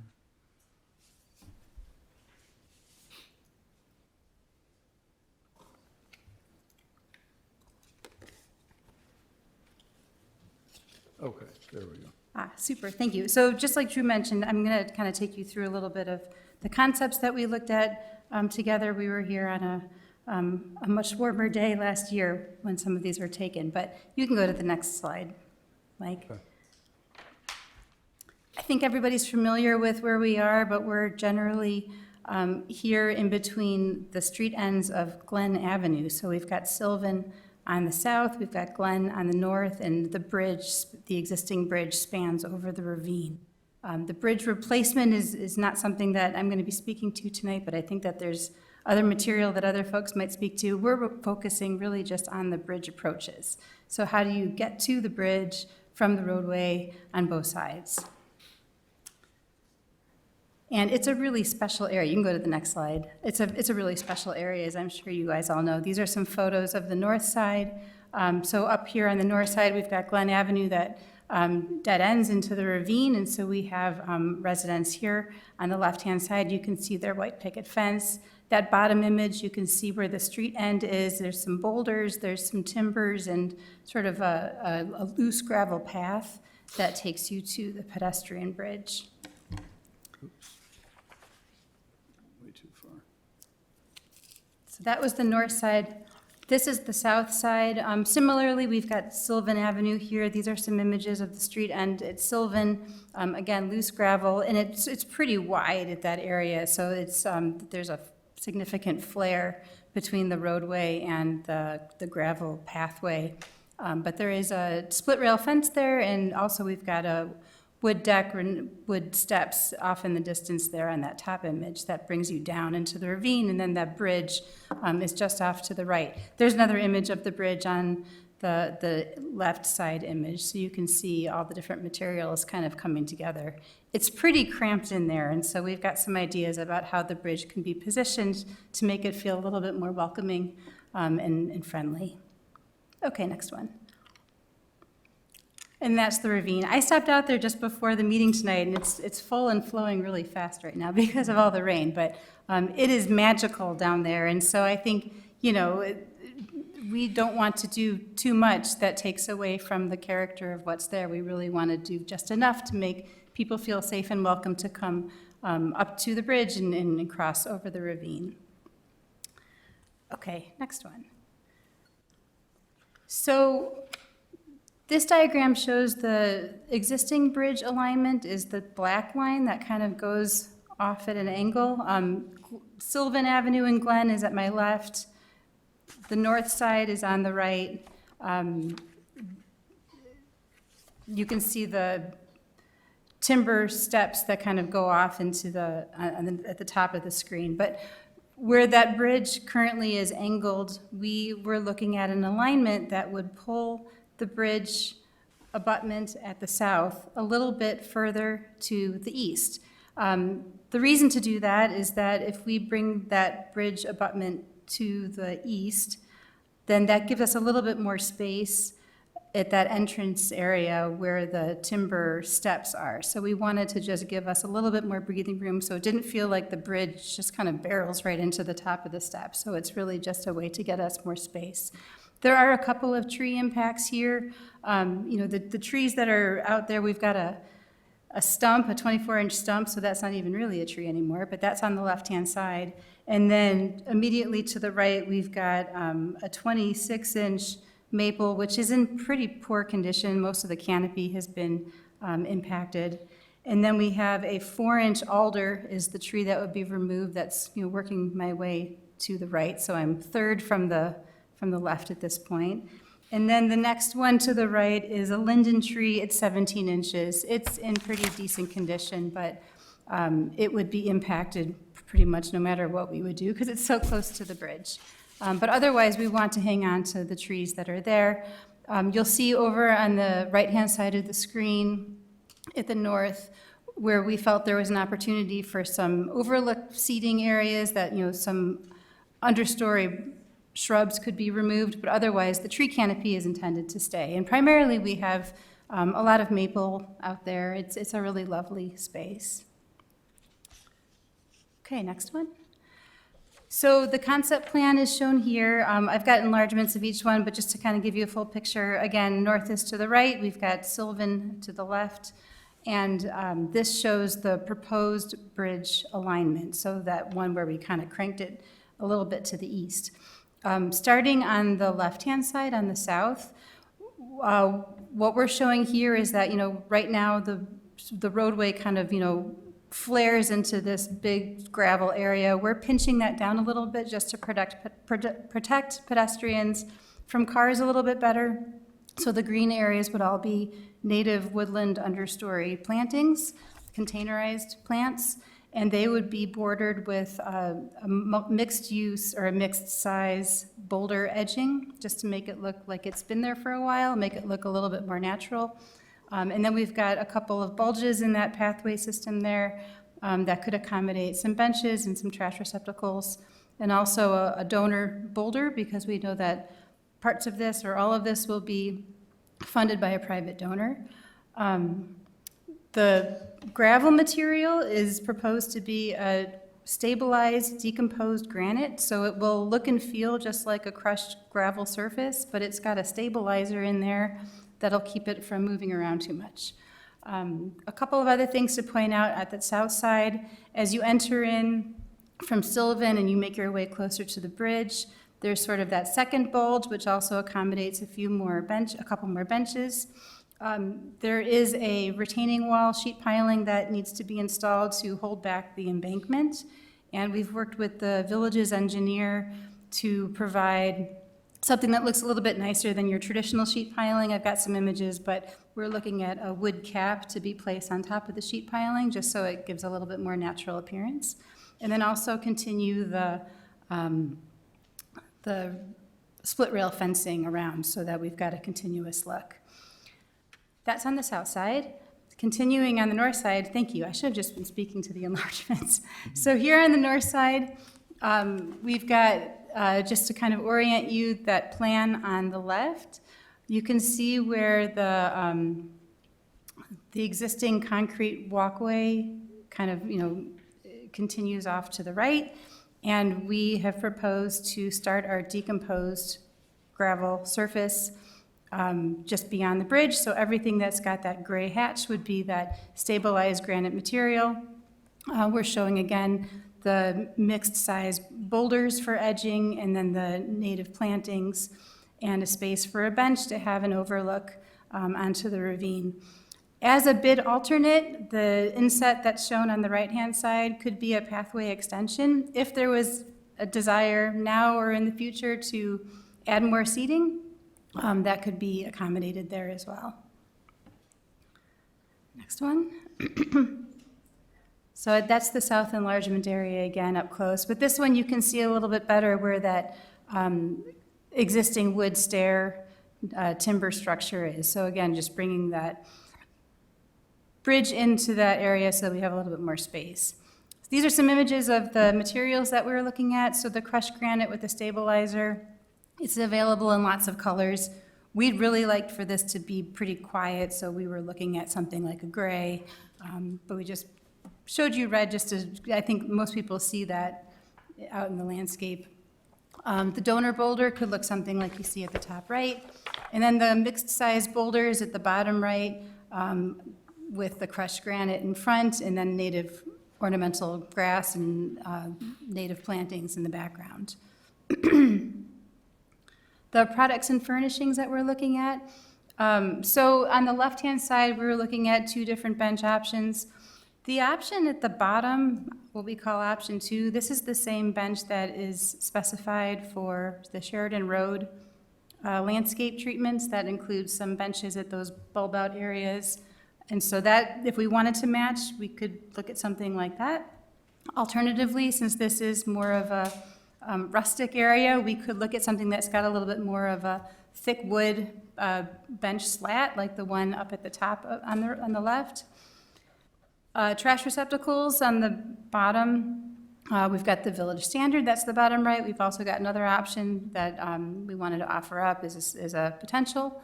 And then that image on the top right shows the wood cap on top of the steel sheet piling wall that we are proposing to use here.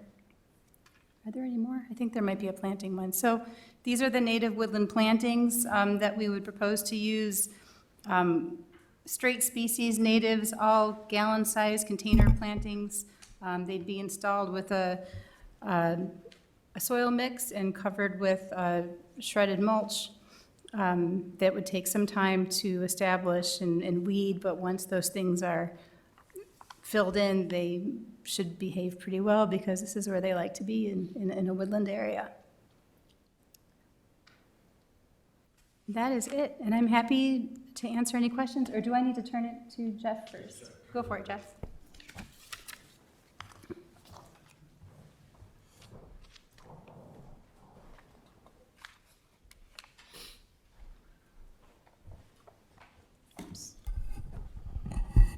So we've been working with a company called Bridge Brothers to design, based on some sketches that Bob had done, what the bridge should look like. So the bridge you see here, from the original set of plans, some of the dimensions we weren't happy with, they're gonna go back and get revised.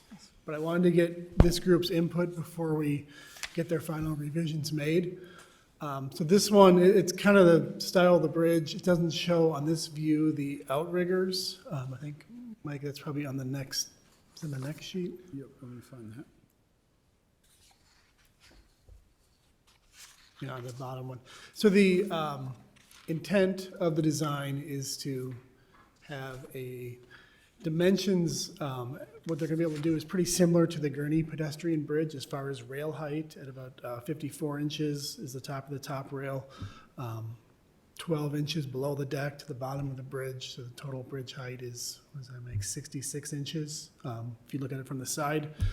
A wood deck, a wood rub rail going through the length of it.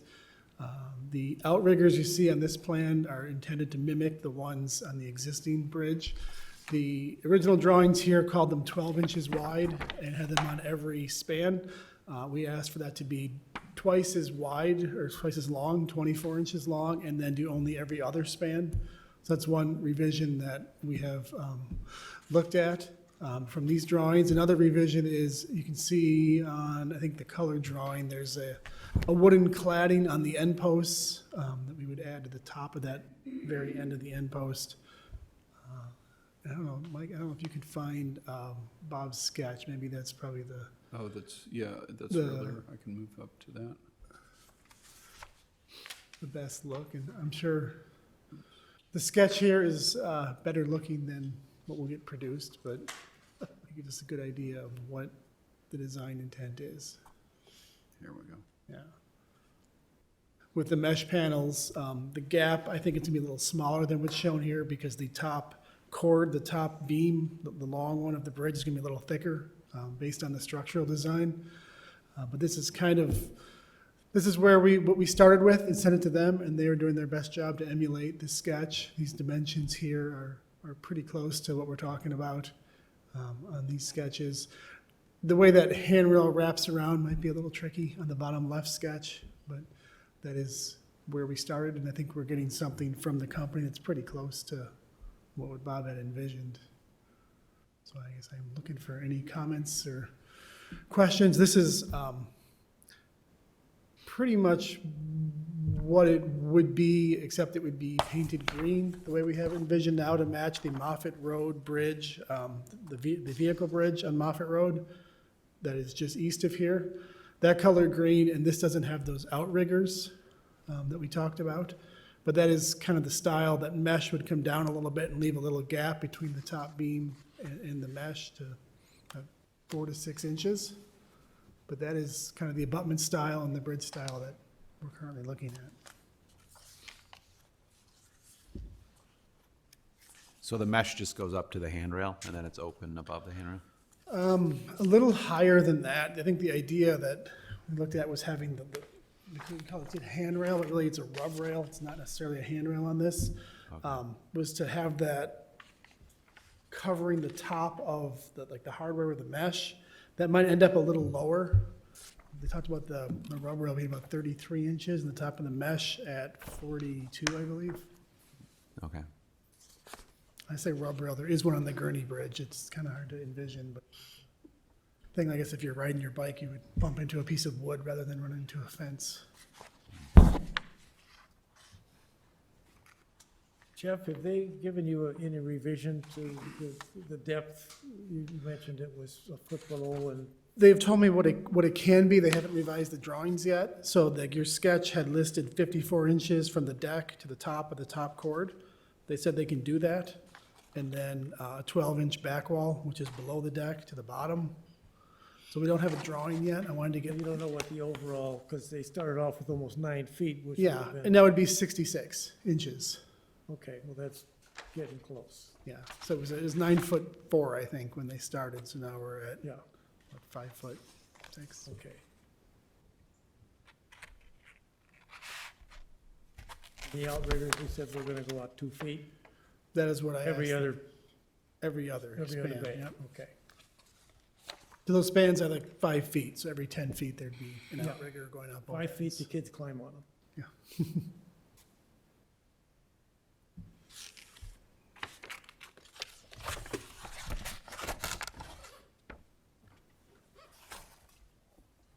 Jeff, could you show the existing bridge to the lower part? Yeah, you want to show the pictures of the existing bridge, Mike? There's some details that should be covered. Oh, okay, sure. Yeah, underneath the bridge, we would obviously remove the existing bridge. There are some concrete footings down there that I was envisioning at least leaving them in place and not disturbing the creek bed. But that is probably something that's worth discussion. The 3 trees that Jody had talked about before, those are all, the bridge will be coming on 2 trucks and assembled, laying on Sylvan, and then a very large crane would have to set it. Those trees are just in the way of the crane setting the bridge. So there's no real way So to. it's still a single span. It'll be a single span, yes. So there'll be no supports, but these exist. This bridge was originally built around 1915, and it was rehabbed in 1980. I believe these little rectangles, these cubes of concrete on top of the larger one were put in 1980 as part of that rehab. But I said the overall vision is to kind of not disturb the creek bed here and just leave that in place, unbolt the existing bridge and take it away. So that's one of the details. What do you do with that? Because the engineering advice is to leave it where it is so as not to disturb the earth. That's part of the overall plan, is try to minimize touching the slopes and keeping them stable. And then, but that leaves this, and is that aesthetically pleasing? So maybe there's a way to improve it, with architecture, landscape architecture, or maybe what else can be done? I'm not sure, but I just want to make sure you guys had that as part of your conversation. Can the upper blocks be taken away? I think they could be cut off, yeah. Yeah, might help. That's what we talked about the other day, taking up the top block. The biggest issue is the far one in this picture. It's in that slope, and it's very hard to put a ravine slope back once you've dug it out, so I'm very cautious about doing that. There's one more. This picture shows the 2 further north. There's one behind this photograph as well that I think it shows up in a different photo. And that stump right there, that is the angle of the new bridge. It aims right for that stump that Jody was talking about before.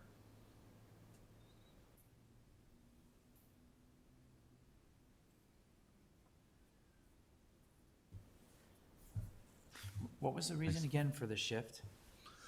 To make more space, the new bridge is wider. The old one is 3.5 feet wide, if that, maybe. The new bridge is 6 feet wide so that the village can get their plow thing down and the fire department can get their gizmo down. So when it kicks this And way, it's- it allows you then to go. It starts right here. Yeah, where that stump is. And- Yeah. but- Well, no, Or- at the other end, it starts where it is. Yeah. Right along the picket fence, and then it shifts over, But it's shifting to the right in this shifting to the photograph. right in this picture. So Right. part of that is like Jody talked about, to make more space, to have that roundish space to make bench room. and- just to follow, I mean, right now, you've got a landing here, a step, that's going straight down, and this is, it's like too many movements happening in such a short, small space, so just to give more space so we don't have people knocking into each other or accidentally falling down the steps. But yeah, it would just kick out to about here so that we've got a little bit more of a landing space. It helps with the new abutment on this side as well. To remove that existing abutment would be, again, disturbing a pretty narrow strip of land. And by moving it over, I guess one of the options is you go on top of the existing abutment, but then your bridge is 1.5 feet higher, and that messes with the steps, it messes with everything else. By moving it over and giving it a fresh spot for the abutment, we can keep it down lower and make the space nicer where you come off the bridge. Cool.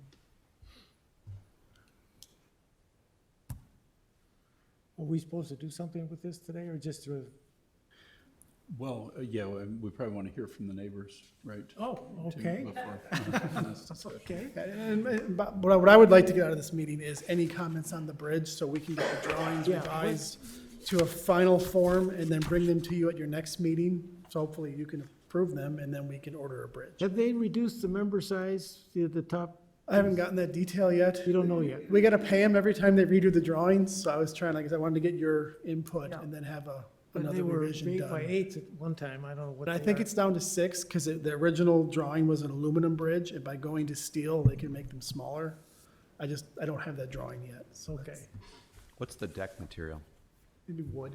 Like just like a Ipe or treated? We're talking treated- about Ipe. They're warning me about the price of Ipe right now. Yeah. So I wasn't gonna say that it 100% has to be, because I guess it's gone up a few times since last year when we started talking about it, but that was the concept, was to I do don't know an if they Ipe. offer that. Yeah.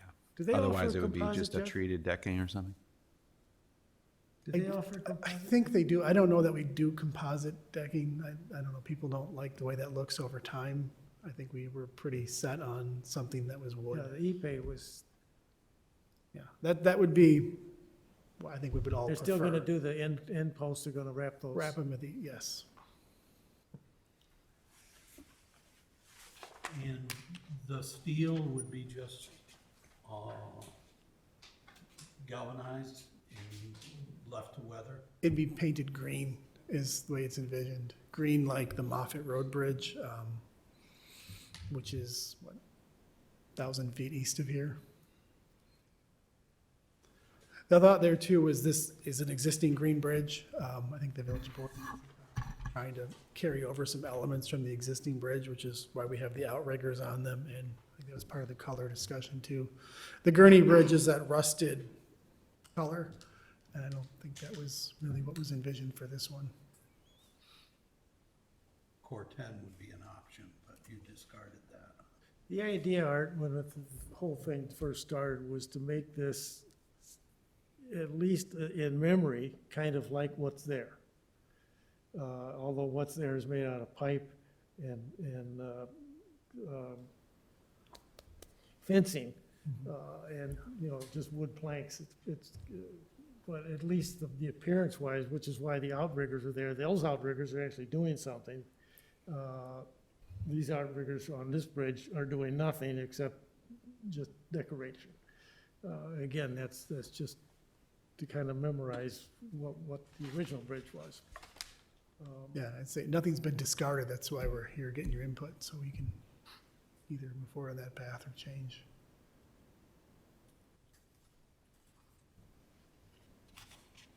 You know, the reason the outriggers are 10 feet instead of 5 feet is because the kids would say, okay, I'm gonna get out on the first outrigger and jump down. And they, okay, until you get to the middle of the bridge, and a friend of my son's jumped down and broke his leg, and that's like 20 feet. So at 10 feet, I don't think they can go from outrigger to outrigger. You're just offering them a challenge. It was a challenge, right? Do we want to hear from the people? and then Yeah, make yeah, our comments? so, Thank you. thank you, Jeff. Okay.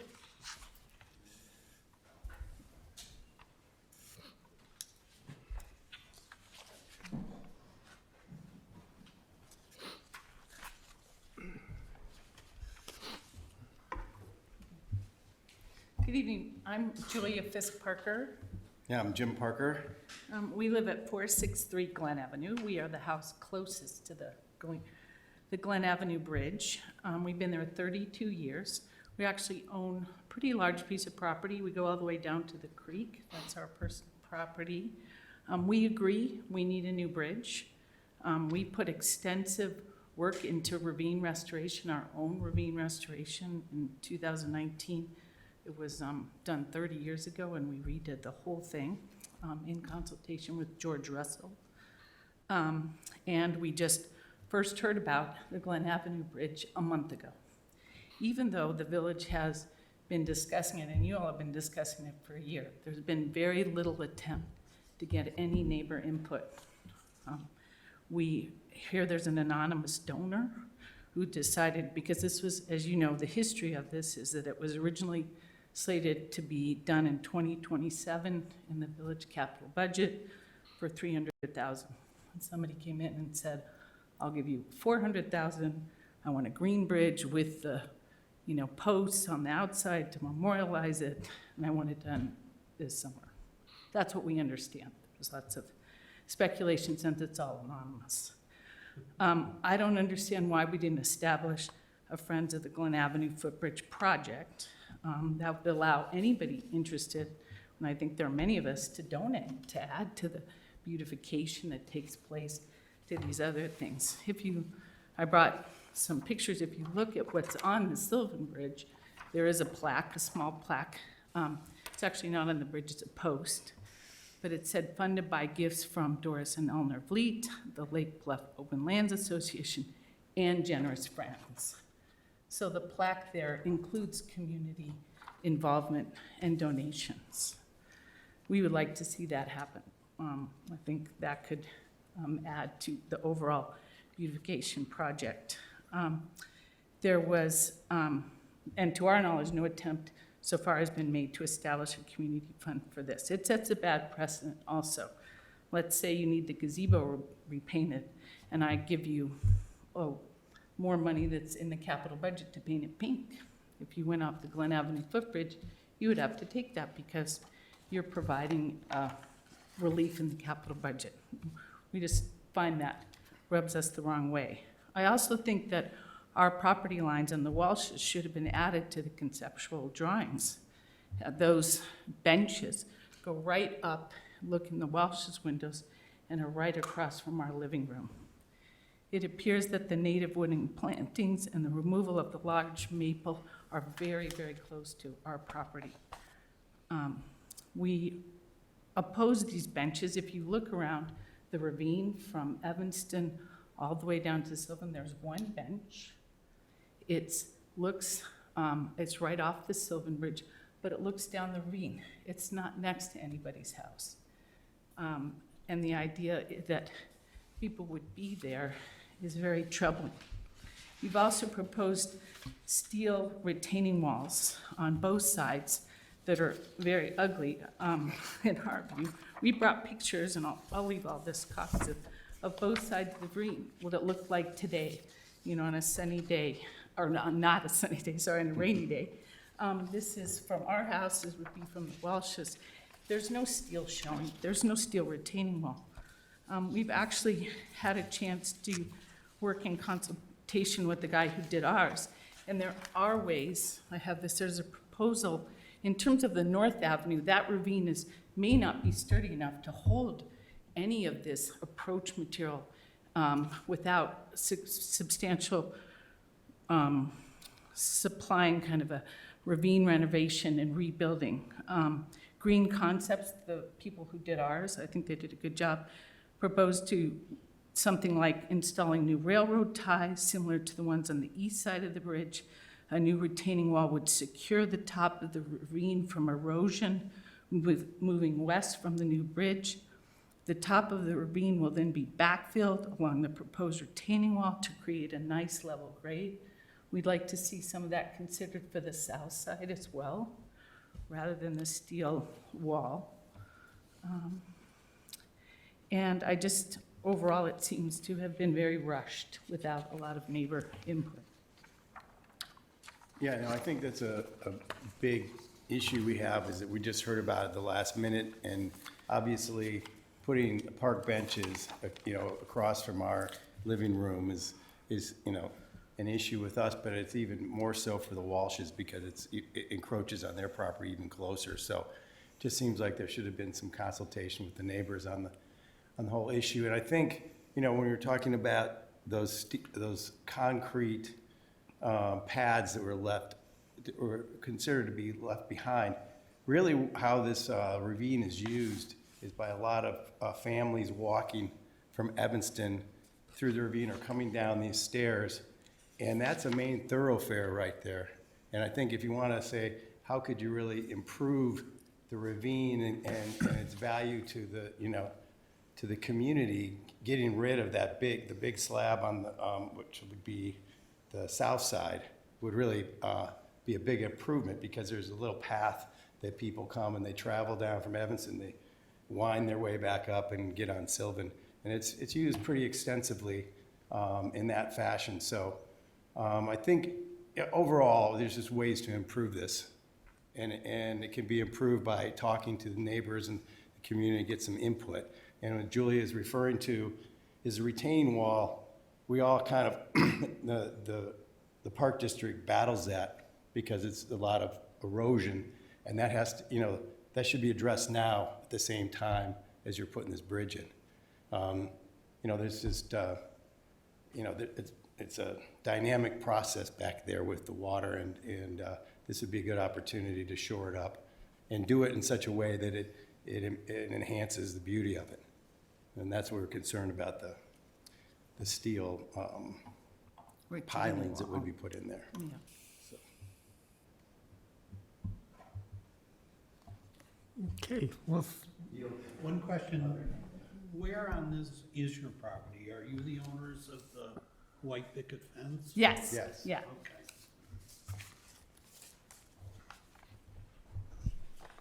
yes, I see somebody's hand.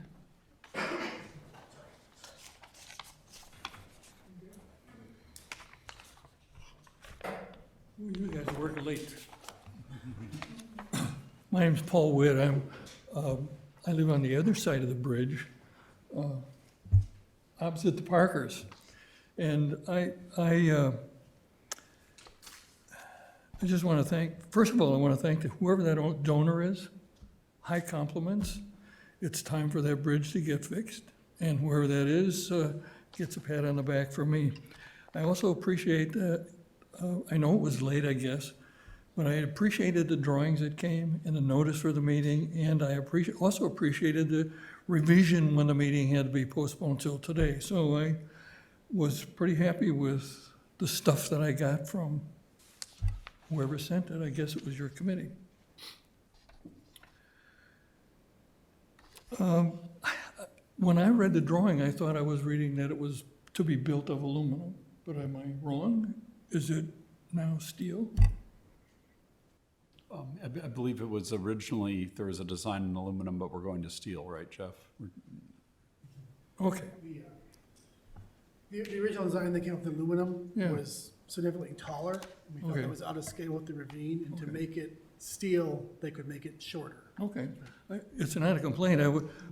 The the bridge is really suffering from, I guess it's regular water damage, but the Sylvan side gets a lot more salt, and that's the side where the pipes are really burned out at the bottom. And I'm wondering just about salt problems on the future, on this new project. That's outside my expertise level. I am a little sad about that bridge being straightened out, because it's one of the things that attracted my wife and I here 45 years ago, was the quirkiness of this bridge and this town. And we're gonna lose our quirk, but things move on. The other question that I have is is part of this drawing a little is there any envision work outside of what's in the drawings? On the south side, there's a little bit of erosion where the last sewer work had been done. I thought maybe that would somehow get looked at, but just wondering if the scope of work is really confined to the drawings. And then, that's all. I'm sorry, how far south are you asking? This is the southern approach? That's the southern approach, and if you look at if you're looking at the pathway, which is Sylvan Road, if you look at the upper side, the pathway or the road it's really not even pictured there, but the road that's pictured, here, I'll show you. There's yep, right, exactly. And about where your hand is, where that little cross is, there's a drain that takes groundwater, and it also, I'm sure it takes artesian water, and it puts it into a drain tile that is very close to the western edge of that slope, on the western edge of the bridge. You know what I'm saying? And I'm just wondering if that's part of it. It's not in the drawings. It was a sewer project we did about 5 years ago. Yeah. It eroded, Yeah. and that needs to be fixed regardless of this project or not. We'll need somebody to take that on. And that's really all I had to say. I just was wondering, I was surprised about the aluminum, and I think that it's going to steel is probably okay, and Corten I think would be good too, really. But I don't have any particular romantic attachment to that design. I mean, if the design came changed, things change. You're gonna make a nice straight pathway out of quirkiness that we love, but we have to live with that. So I'm not.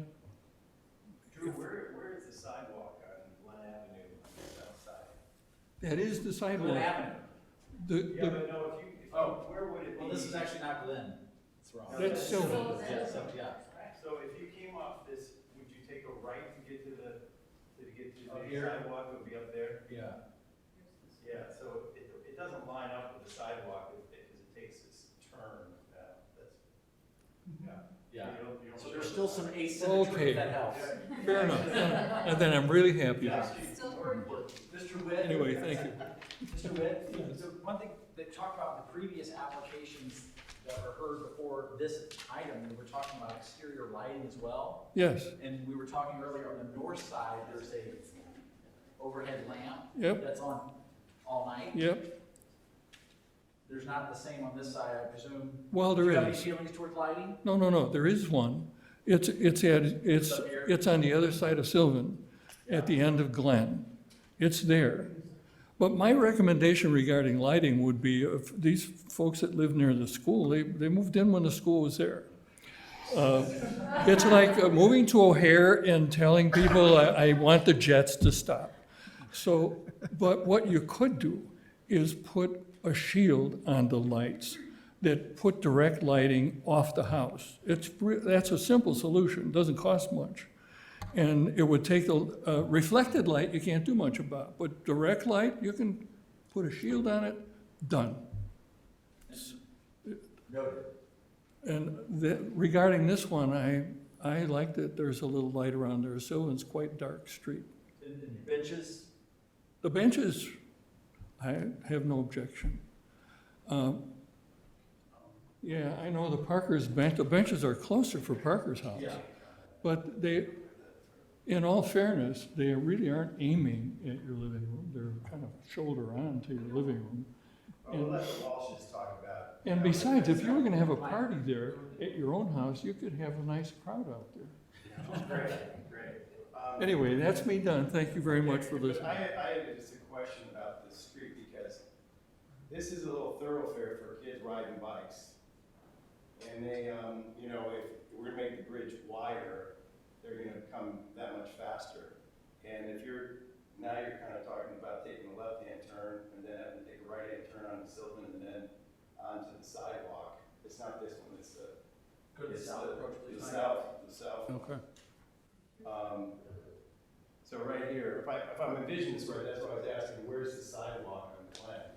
There is a one. You're taking, you know, they would be cutting, you know, they have to cut left and then cut right and on their way to the middle school. I don't know if that's something to think about. Gravel too, right? Our kids have all wiped out on that gravel. Yeah, I mean, it's, there's a lot of bike traffic that comes through there, and so that's something to think about.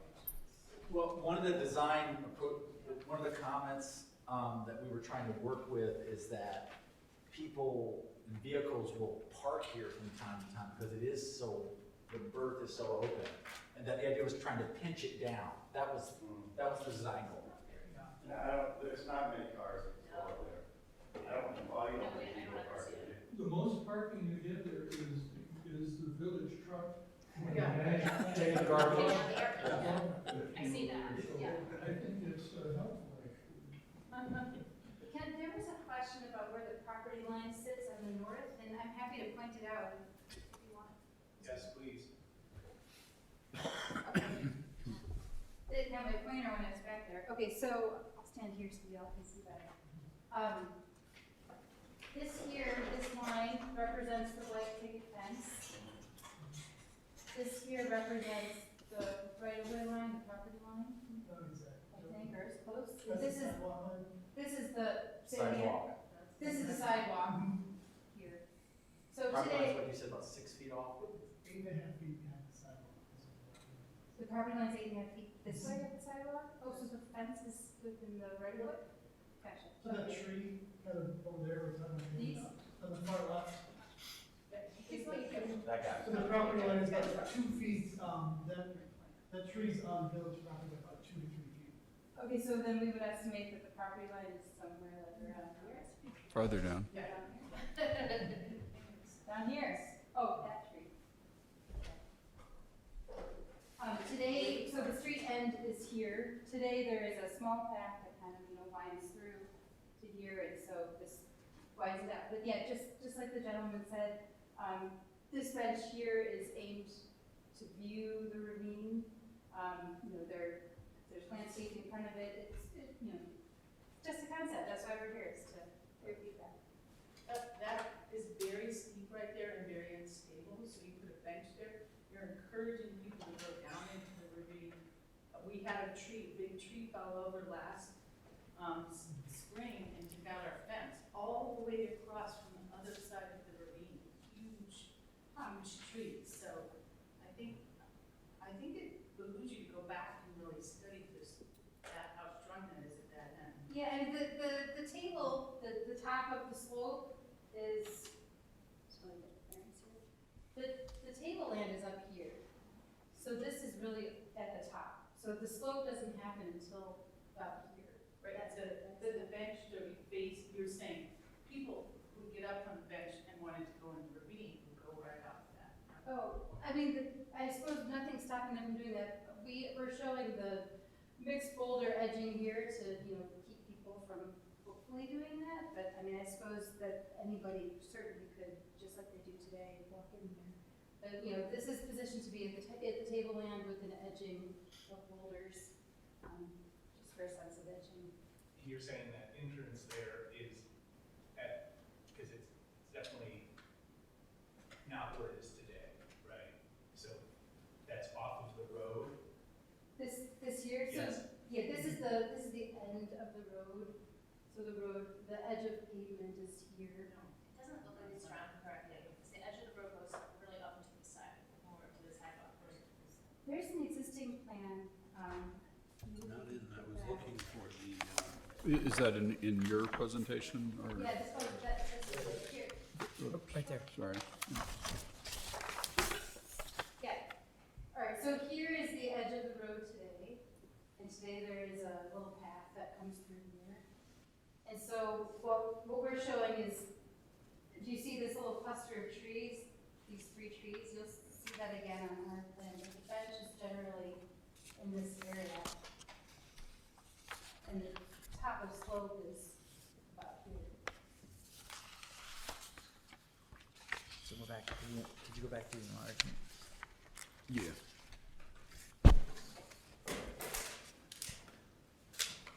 So that, those 3 trees that I was pointing out are here. This plan is so large that it would be a lot of scale as far as how far the street is and sidewalk. And when we show you the property and stuff like that, it's so long up. The north property line? Do you know what that is? Can you show that? The north property line of the home? The property, the wall's just to the It's north. pretty far into, the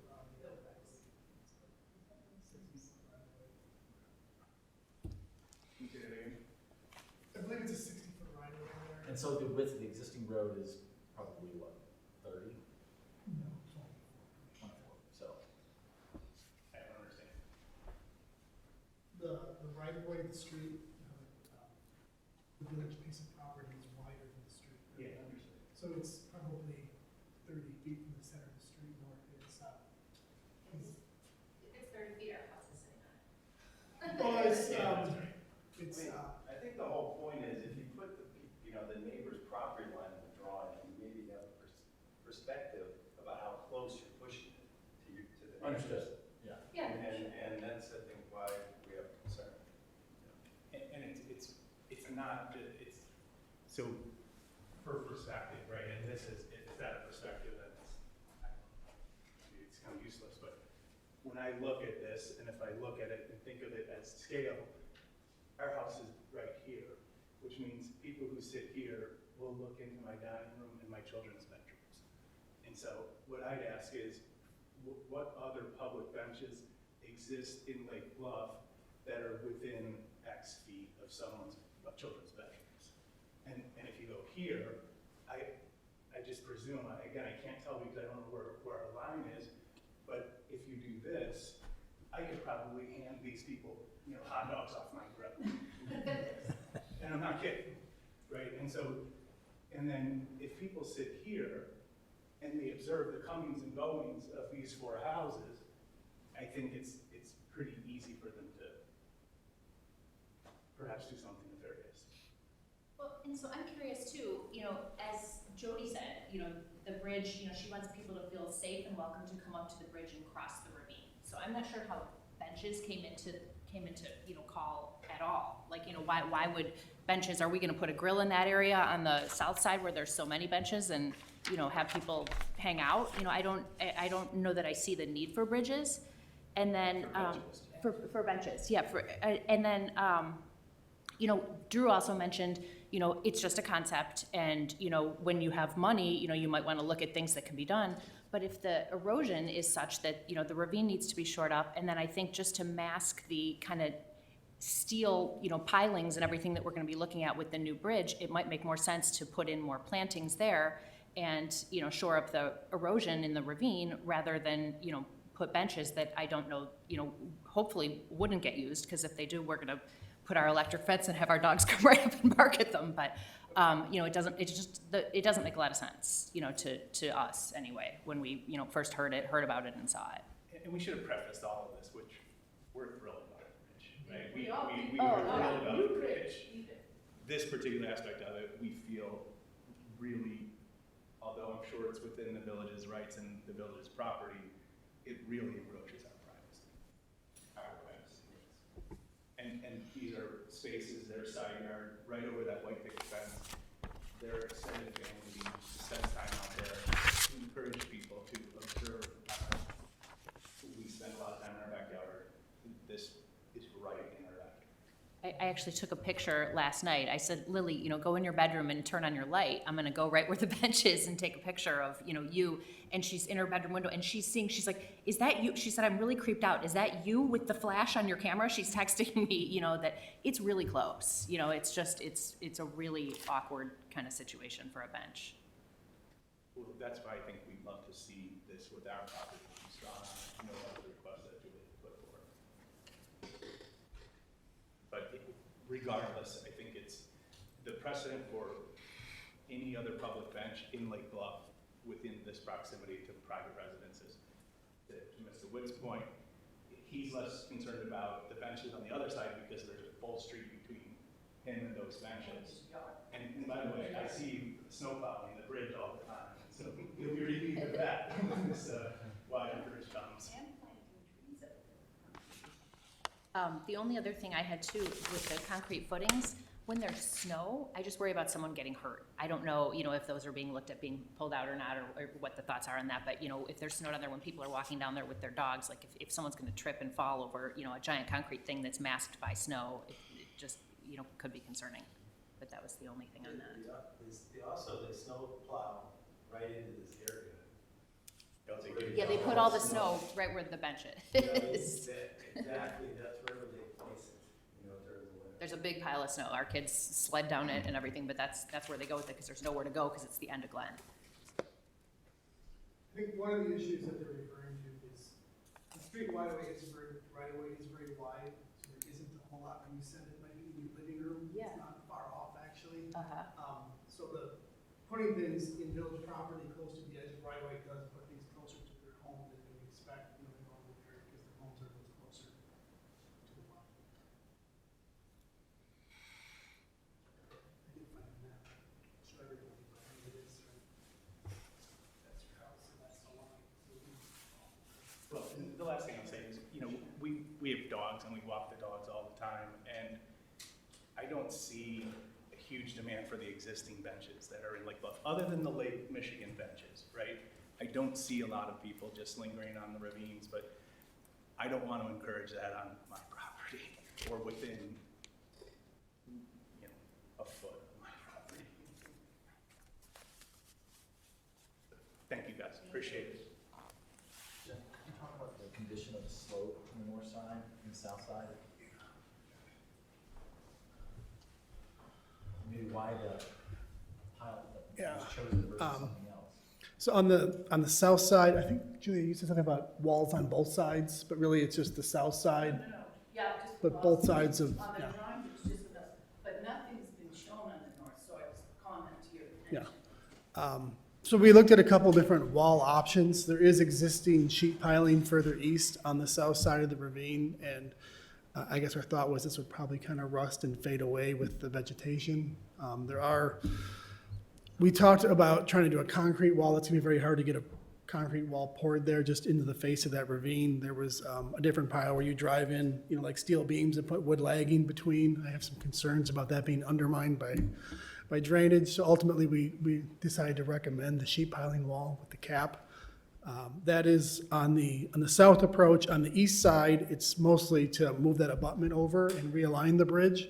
On the west side, there's some pretty steep erosion, so there's a small couple of areas of sheet piling we're gonna put on the west side of the south approach, as long as we had a sheet piling guy there. It made sense just to do a few more over there to hold that slope. On the north side, I appreciate Julia's concerns about that ravine. I look at all the ravines in Lake Bluff, and I know there are many that are in worse condition. I guess if I made a list of things that we had to do in ravines, this probably wouldn't rate that highly as some other ones. You know, the public property that is ravines, this is mostly Park District property. In this area, although where this bridge goes through, this is village land. Our Glen Avenue right-of-way goes through, so all these improvements are almost all just on village land, not on Park District land. We own along Bluff Road, we have a part of that ravine. That ravine's in very poor shape comparatively to this one. That north side has eroded some. I think it's kind of a lot of it from just the snow melt and the piles coming down. But I don't see any imminent failures. The stream kind of bends the other way at that point, so it's not an outside bend that's, you know, subject to extreme erosion from each storm event like we have in some other areas. You can see it has eroded some. It is fairly steep, but as far as a sustainable slope, I think that is okay for a while.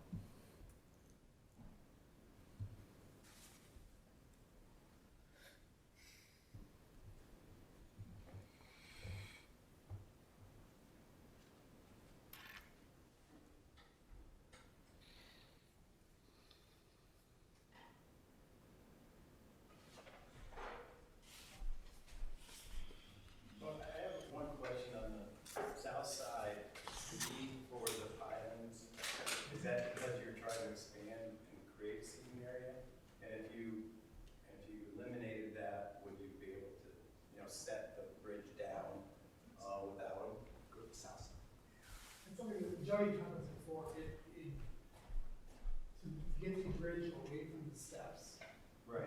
Makes it less of an awkward transition. It does help create a space for people to. Yep.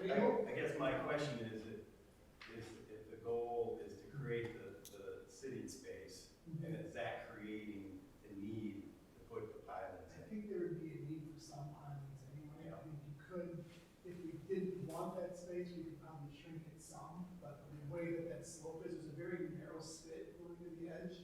You either have to make the bridge like 20 feet longer to hit land again, where that slope is. Yeah. And that would really make it awkward with the steps, because you'd be walking backwards. Yeah.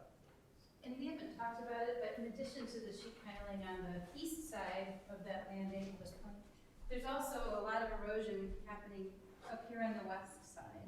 And so the sheet piling would also need to happen there just to hold back the earth. Jody, how much of that seat piling on the east side would be exposed? Actually, on both sides. I mean, I have to look at the topo. It would, 5 to 8 feet on That much? the east side. It's tall. It is, yeah. The other bridge has sheet piling as well. You just don't see it anymore. It's covered up. Vegetation.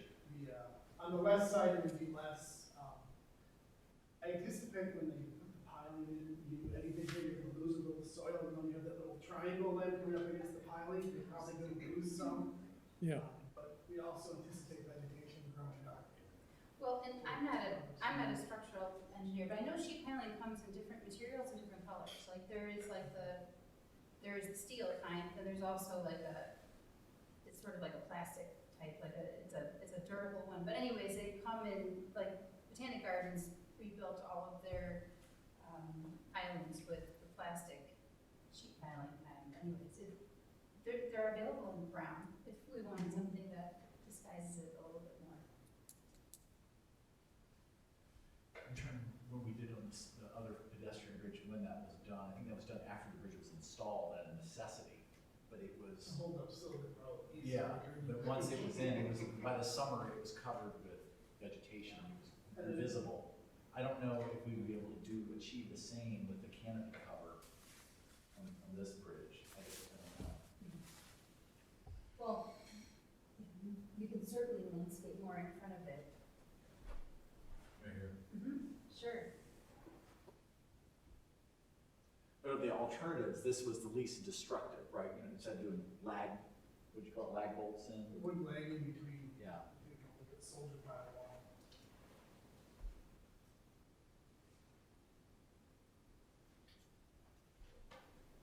So go back, if you go back to north.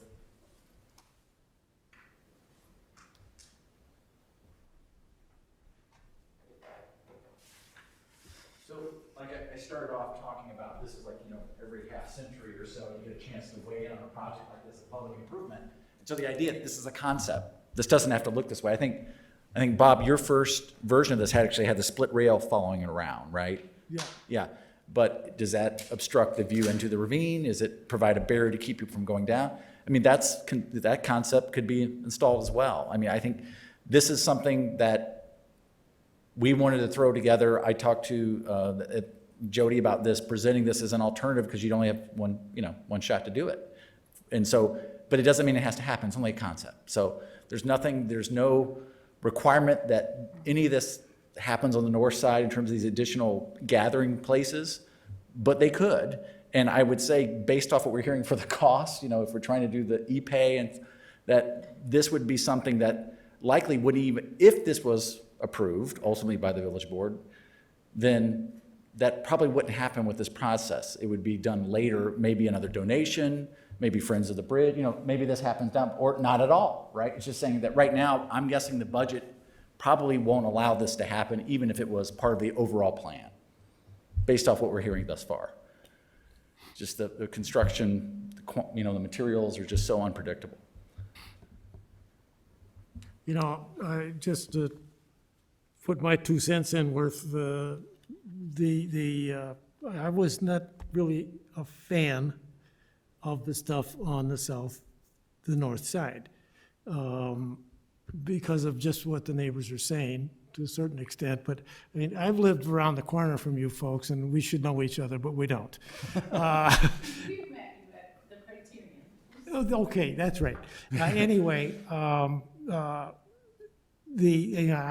knew the people that built that deck in the house across the street from you.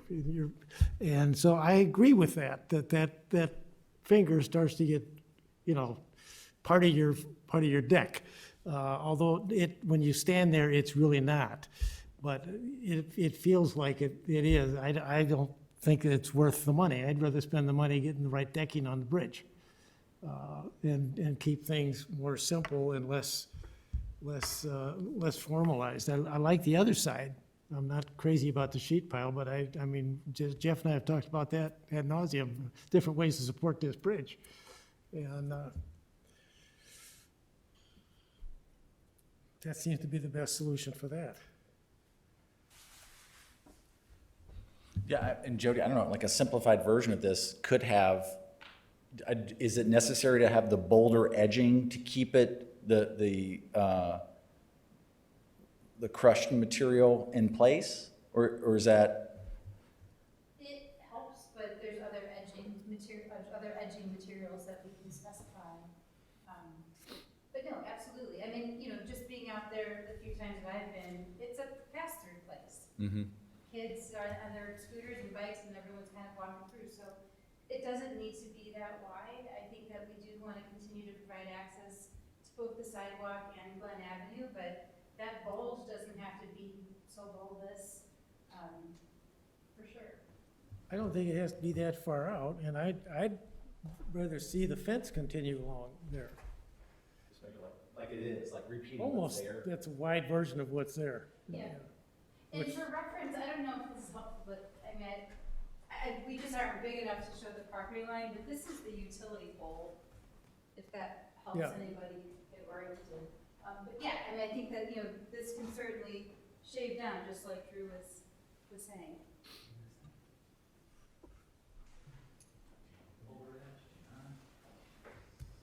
There's a photo of the boulder edge, if it's helpful to look at it in the photos page.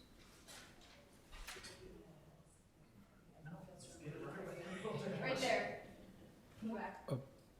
So that image on the bottom right is what we think that would look like, with the mixed size boulders and the crushed granite with a stabilizer, and then the native plantings behind it. Jody, with the plantings also discourage people from running down. Oh, those bushes there now, there's a bunch of bushes and stuff. Nobody really tries to go down there. You take all that out. Because there are other places where, I know the park district's worried because, there is a lot of traffic into the ravine in the not approved sites. Lots of good signs, no sledding, stay on paths, because we're all concerned about that. And I think that to me seems like something, right, to just step right over and go down there. Deter, to me, it doesn't say deterrent. Yeah, no, I mean, anybody can step over it for sure, but compared to what's there now, we just wanted to provide some edge.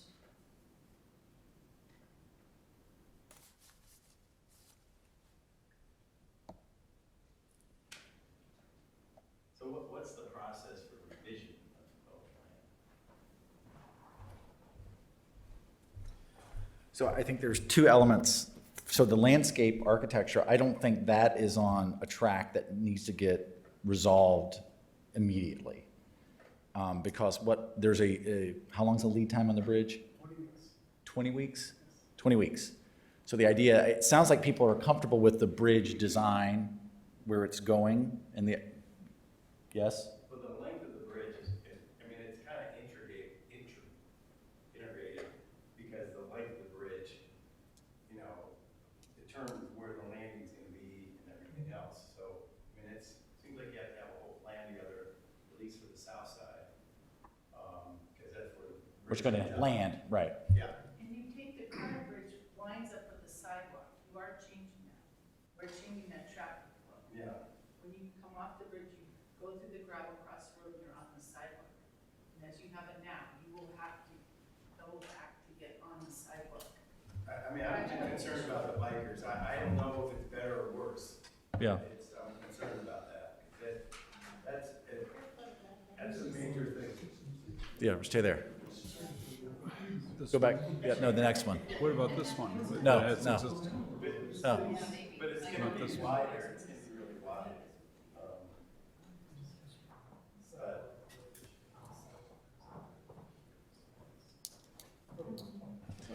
So, on the south side, there's split rail, like there is today, it remains, so it's kind of hurting the wild feral children. And then on this side, there is a section of split rail here, and then your fence terminates in the end of the bridge, so there is a funnel there as well. Yeah, I mean, they just go, I mean, people slow down, some of them, but it's gonna be wider, and I just don't know how it's gonna flow, but I just think it's something you should think about. When they're coming off on the south side in particular. You don't have any exit this Yeah, area? exactly. They're coming and going to the middle school, and all sorts of people ride their bikes over that. It's gonna be wider now, so you have whole trolley, kids behind it. You'll have more people going over, because it won't be the skinny bridge anymore. Yeah, I know. They won't be walking their bikes.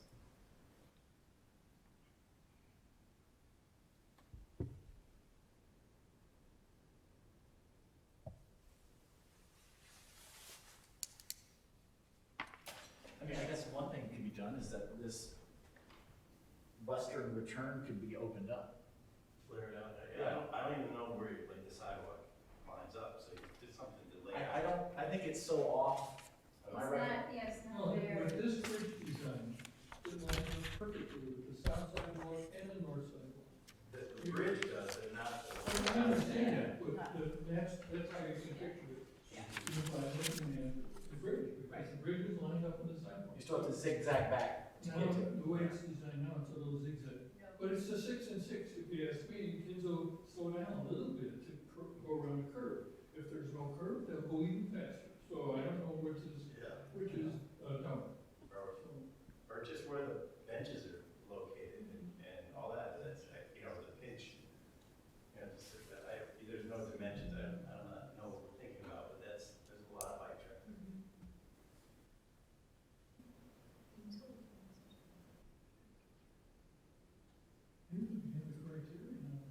Yeah.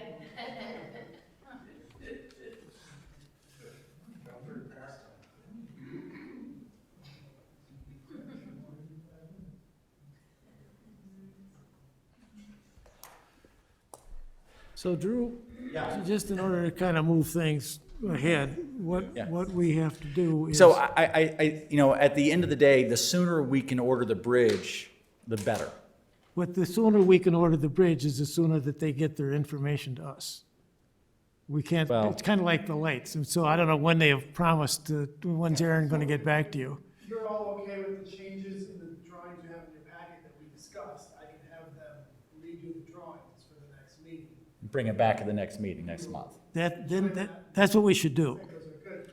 The landing spot, if there's any heartburn over that, we should know that now, because we're proceeding with that location for these drawings. But that, from a structural standpoint, is the best place to do it. On I the, believe so. on the south side. Because that's pretty eaten, that piece that's there now, I don't know how It it's will holding it require up. that sheet pile wall, which is in the discussion. Yeah. Sheet pile. But the end the bridge there, we have to build a wall, we have to build more land. Because right now, that bridge is proposed to end is in the air.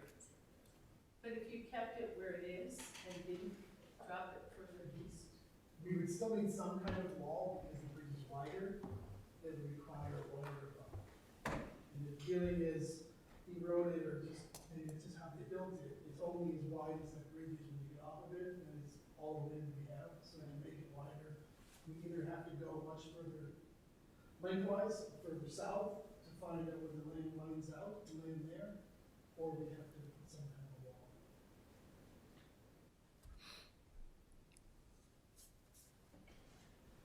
And I think we can bring back a revised landscape plan based off all the comments we heard this evening as well.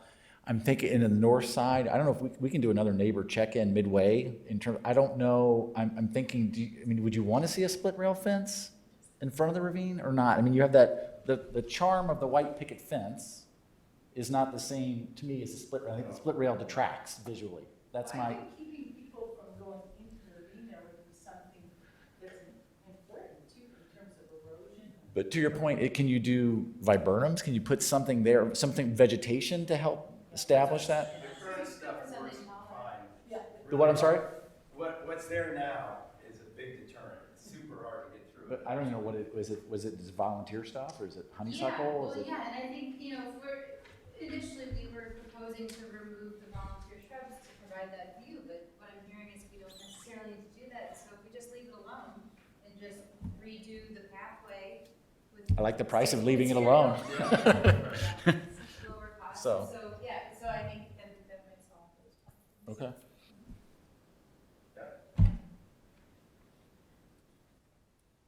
What about lighting? Those streetlights can be pretty bright. Well, right now there's not a bollard, there's an overhead light. What about bollards at the edge of the bridge? Is it 20 feet high? Not 20 feet high. It's really hot, it probably goes to that.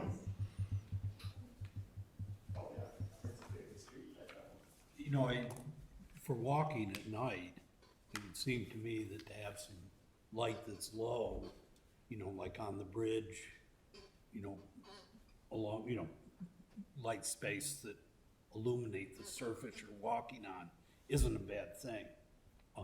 The older I get, the better it sounds, but. I hear the sustainability committee saying, don't illuminate the bridge. Use solar ones or something, Yeah. you know, or, Yeah. I'm not talking about an enormous amount of light. Right. Just, you know, on a very dark night, it's, you know, you can see, You can't fall off, you're gonna go on the bridge. well, okay. I just worried that there's something on the bridge that you trip over. I wonder if the overhead the overhead's big enough and bright enough, it probably does shoot all the way across to some degree. There's trespass all the way to the south, yes? No, it doesn't quite get all the way to the south, but pretty close. You can, if there's a coyote at the end of the south, that we can sort of see. But on the front part of the bridge, you could read a book. Yeah, exactly. So we can look at that too. You know, there's some work involved in getting an electric service to a place when you don't have an electric service there. It's not gonna be on ComEd's line directly. You need a pedestal and a meter and, you know, lines to it and all that to get there. If we keep the, maybe we can just get right from the Walsh's house. It's right there.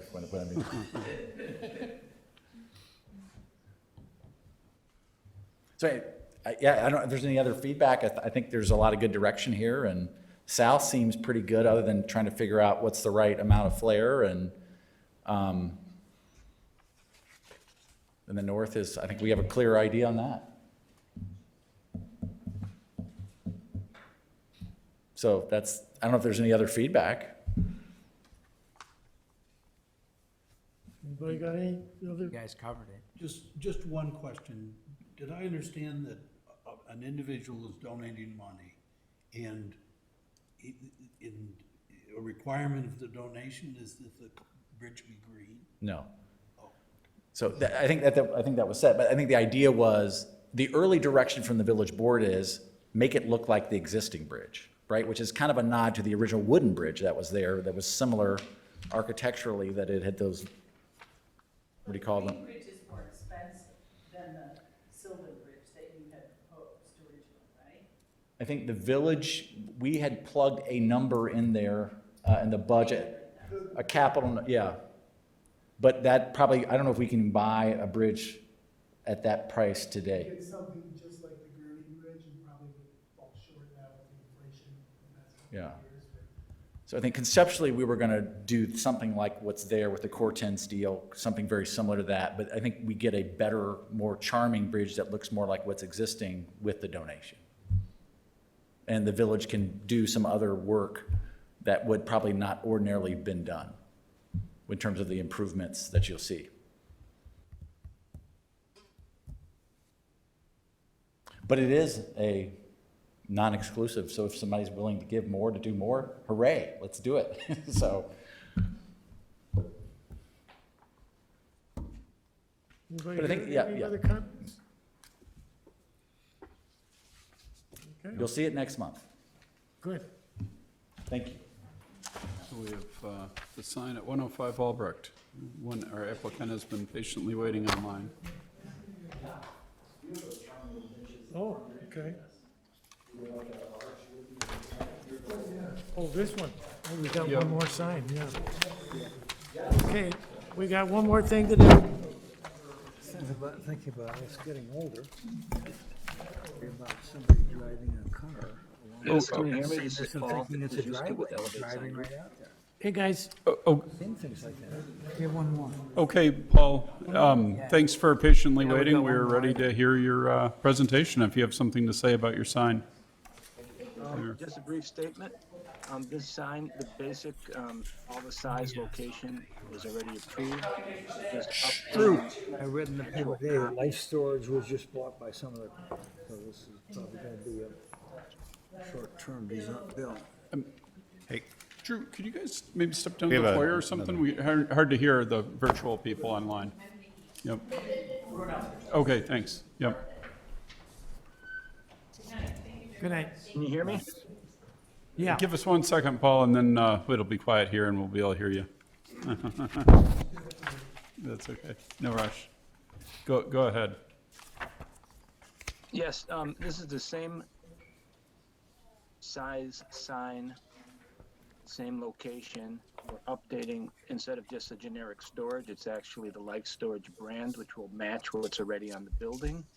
And instead of channel letters, it's routed aluminum with push-through, which still gives the same effect of only the copy lighting at night. So it's not a big piece of plastic. It's actually a more expensive way to make the sign the original proposal, and it's more of a halo lighting than a channel letter. It's a very similar looking sign. I don't know if anyone would have noticed the difference, but we wanted to make sure you guys had a look at it and got your blessing on moving forward. Thank you. okay. Anybody have any questions, any comments on this? Well, I It's think basically the same thing with, I think I read in the paper yesterday or today that life storage has just been bought, so I wonder if this is a temporary sign. That didn't go through yet, That's true. and that's gonna take a while. wait a couple of weeks. Public Storage was supposed to have bought them about 2 months ago, so. I don't have any problem with it. It's so far. Yeah, so far, we already Can't approved see it. the basic thing. Yeah. It's just different name. It's fine. Scott? You wait? I have no questions. Okay, all right, somebody make a motion. Motion to approve. Second. Scott Second? Oh, I'm sorry. Second. Roll call. Okay, all in favor? Oh, I'll do it, I'm sorry, individually. Member Cottrell. Aye. Member Dahlman. Aye. Member Deegan. Aye. Member Stradick. Aye. And Chair Hunter. All right, Okay, the sign is approved. Thanks for your patience, Thank you, Paul, everyone. waiting for us. Yep. Thank you. okay.